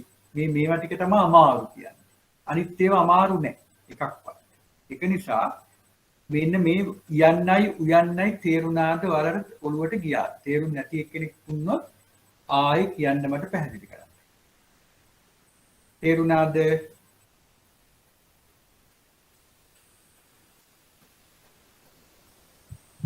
ඒක හපෝ කෙටියෙන් පැහැදිලි කරලා දෙන්නද? දැන් අපි හිතමු අපි මහ බැංකුවේ ගිණුම් හදාගෙන යනවා. අපි දන්නවා මහ බැංකුවේ ප්‍රධාන අයිටම්ස් මොනවද? අපි කියනවා ප්‍රධාන පේජපත්‍රයේ තියෙන අයිටම් ගත්තොත් අපි කියනවා NDA, NFA, reserve money. අපි ඔය තුන දානවා. නේද? අපි අර T account එක කෙනෙක් මේක අපි ඒ විදිහට වම් පැත්තට ගත්තොත් NFA, NDA කියලා තියෙනවා. net foreign assets, net domestic assets කියලා. එහා පැත්තේ සංචිත මුදල් reserve money. එහෙනම් මේ මහ බැංකුවේ ශේෂපත්‍රයේ තුල ජාත්‍යන්තර වත්කම් විශාල භූමිකාවක් නිරූපණය කරනවා අනෙකුත් ආයතන වලට වඩා. එහෙනම් මේවා ඇත්තටම අපි හිතමු අපේ තියෙන විදේශ විනිමය අපි විකුණනවා. විකුණලා ලාභ එනවා. හැබැයි එහෙම ලාභ આવොත් අපිට ඇත්තටම උපලබ්ධි වෙලා. ඒක ප්‍රශ්නයක් නෙවෙයි. අපි හිතමු වසර අගදී අපේ විදේශ විනිමය තියෙන ඒවා අපි හිතමු ඩොලර් ගත්තාම මිලියනයක් කියලා. ජනවාරි 1 වෙනිදායි දෙසැම්බර් අපි ඩොලර් විතරක් ගමු. එතකොට දෙසැම්බර් 31යි අතර වෙනස ගත්තොත් අපි හිතමු ජනවාරි 1 වෙනිදා තිබුණේ රුපියල් 200යි. මිලියනයි දැන් තියෙන්නේ. එහෙනම් වසර අගදී මේක විනිමය අනුපාතිකය 210ට ගිහිල්ලා අවුරුද්දක් තුල. අපි හිතමු 5% ඩිප්‍රීසියේෂන් එකක් එක්ක ගත්තාම ඔන්න 210 වෙලා. එහෙනම් අර අගදී අපි ගාව තියෙන ඩොලර් මිලියනයේ තුලින් අපිට මේ විනිමය අනුපාතිකය අවප්‍රමාණය වුණු නිසා ඇති වෙන ලාභය කොච්චරද?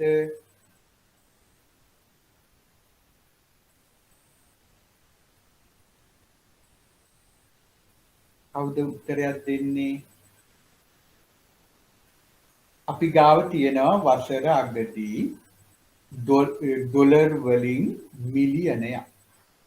ඩොලර් මිලියනයක විදේශ විනිමය තියෙනවා. ඩොලර් මිලියනයක්. ඒවා දාලා තියෙනවා අපි හිතමු ෆෙඩරල් රිසර්ව් බැංකුවේ අපි දාලා තියෙනවා නොස්රෝ ගිණුමක ඒ මුදල් ප්‍රමාණය ඩොලර් මිලියනයක්. ජනවාරි 1 වෙනිදා මේ අවුරුද්දේ තිබුණේ විනිමය අනුපාතික 200යි. දෙසැම්බර් 31 වෙනිදා වෙනකොට 210 වෙලා. දැන් බලපුවාම මේ වසර අග මුල තිබුණු $12 මිලියනයේ වටිනාකමයි වසර අග තියෙන $12 මිලියනයේ වටිනාකමයි ගත්තාම ඔයාට ලාභයක්ද වෙන්නේ පාඩුවක්ද ඉස්සෙල්ලා කියන්නේ ලාභය. හරියටම. ඒ ලාභේ කීයද? මිලියන 10ක්. අන්න හරි. එහෙනම් මිලියන 10යි. ඇයි? මිලියන 1 වැඩි කෙරුවා අර අවප්‍රමාණයේ වුණු රුපියල් 10යි. හරියට හරි. එහෙනම් මේ විදේශ විනිමය ලාභයක්. නමුත් මේ විදේශ විනිමය අපි US Treasury එකෙන් අරගෙන වික්කද? වික්කේ නැහැ. එහෙනම් අපිට මේක ඇත්තටම මේ ලාභේ උපලබ්ධි වෙලාද? නැහැ. අන්න ඒක නිසා මෙතන කියනවා විදේශ විනිමය ලාභ ඉවත් කරනු ලැබි. අන්න ඒවයි. එහෙනම් ඒක මොකේද අපි දාගන්නේ? ජාත්‍යන්තර සංචිත ප්‍රත්‍යාගණන ගිණුම.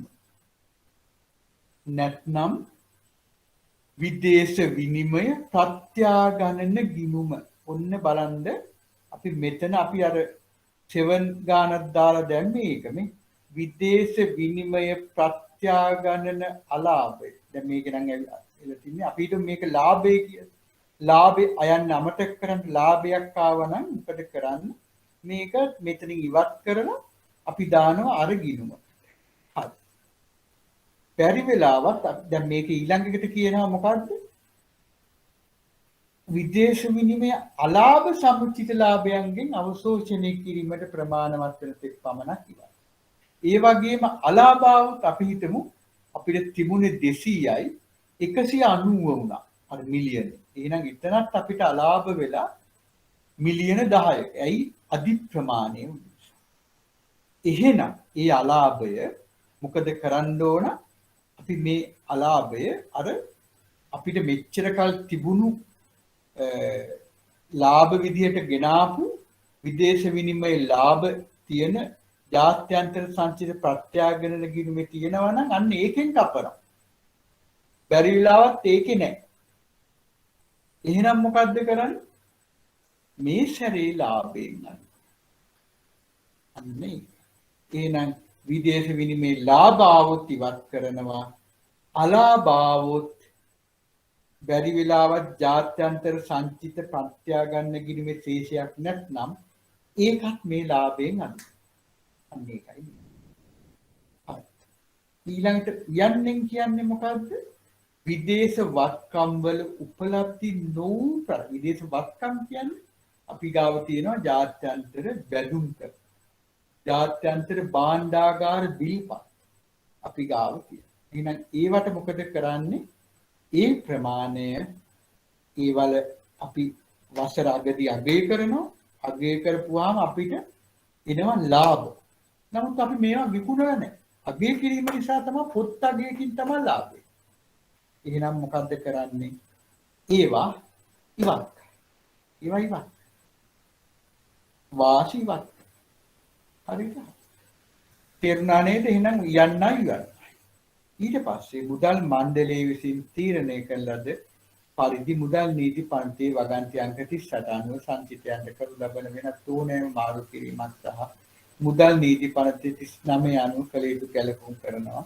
ඊළඟට මේවා කල්පනා. මෙන්න මේ ටික තමයි එතකොට කියන්නේ මේ අලුතෙන් 2018 දී ආ. එහෙනම් ඔන්න මේකේ උදාහරණයක් තියෙනවා මේ විදිහට වර්ෂයේ ලාභය මේ විදිහට ගත්තොත් තියෙනවා විදේශ විනිමය ප්‍රත්‍යාගණන අලාභය ජාත්‍යන්තර ප්‍රත්‍යාගණන සංචිතයට මාරු කරනවා. අන්න ඒකත් අයින් කරා. විදේශ වත්කම් වල උපලබ්ධි වූ ප්‍රත්‍යාගණනයන් ඇතිවන්නා වූ ලාභ ප්‍රත්‍යාගණන වෙළඳපොළ ප්‍රත්‍යාගණන සංචිතයට මාරු. මේ දෙක තමයි අපි කරන්නේ.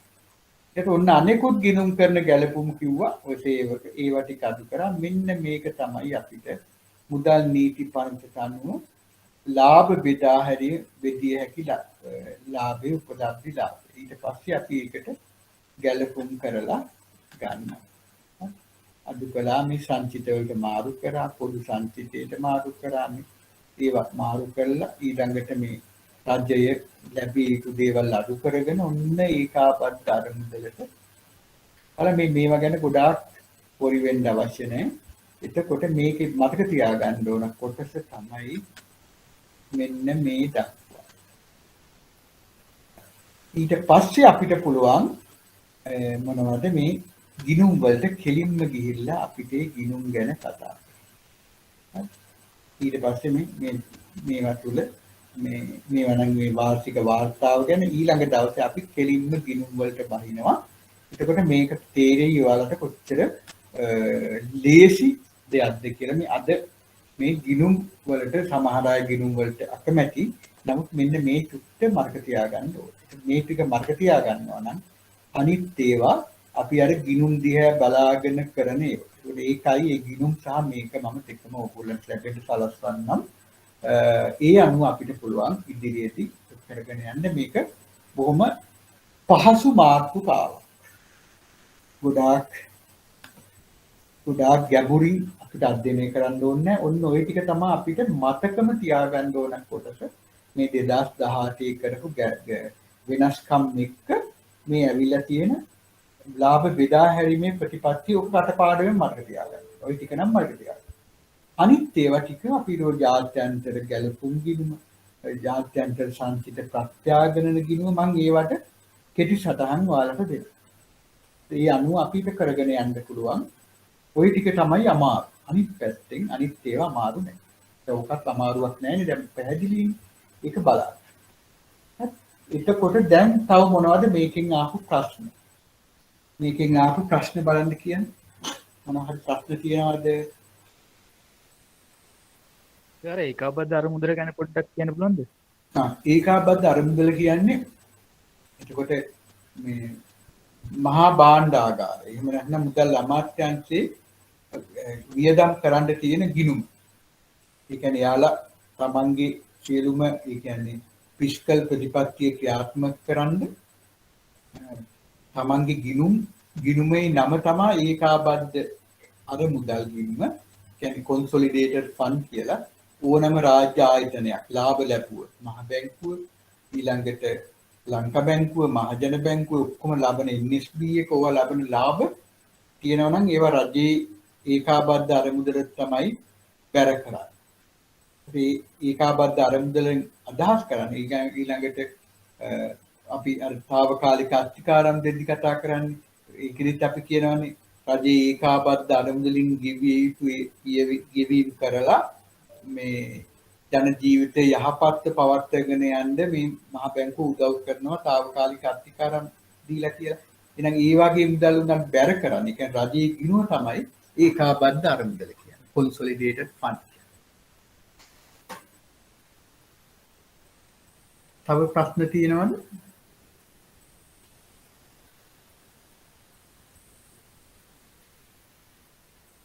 කාටවත් ප්‍රශ්න නැද්ද අද? එහෙමනම් මම ටියුට් එක ලබන සතියකත් එක්ක ලැබෙන්න සලස්වනවා ගිණුම් එක්ක. එහෙනම් අපි අනිත් දවසේ ක්ලාස් එක කරමු.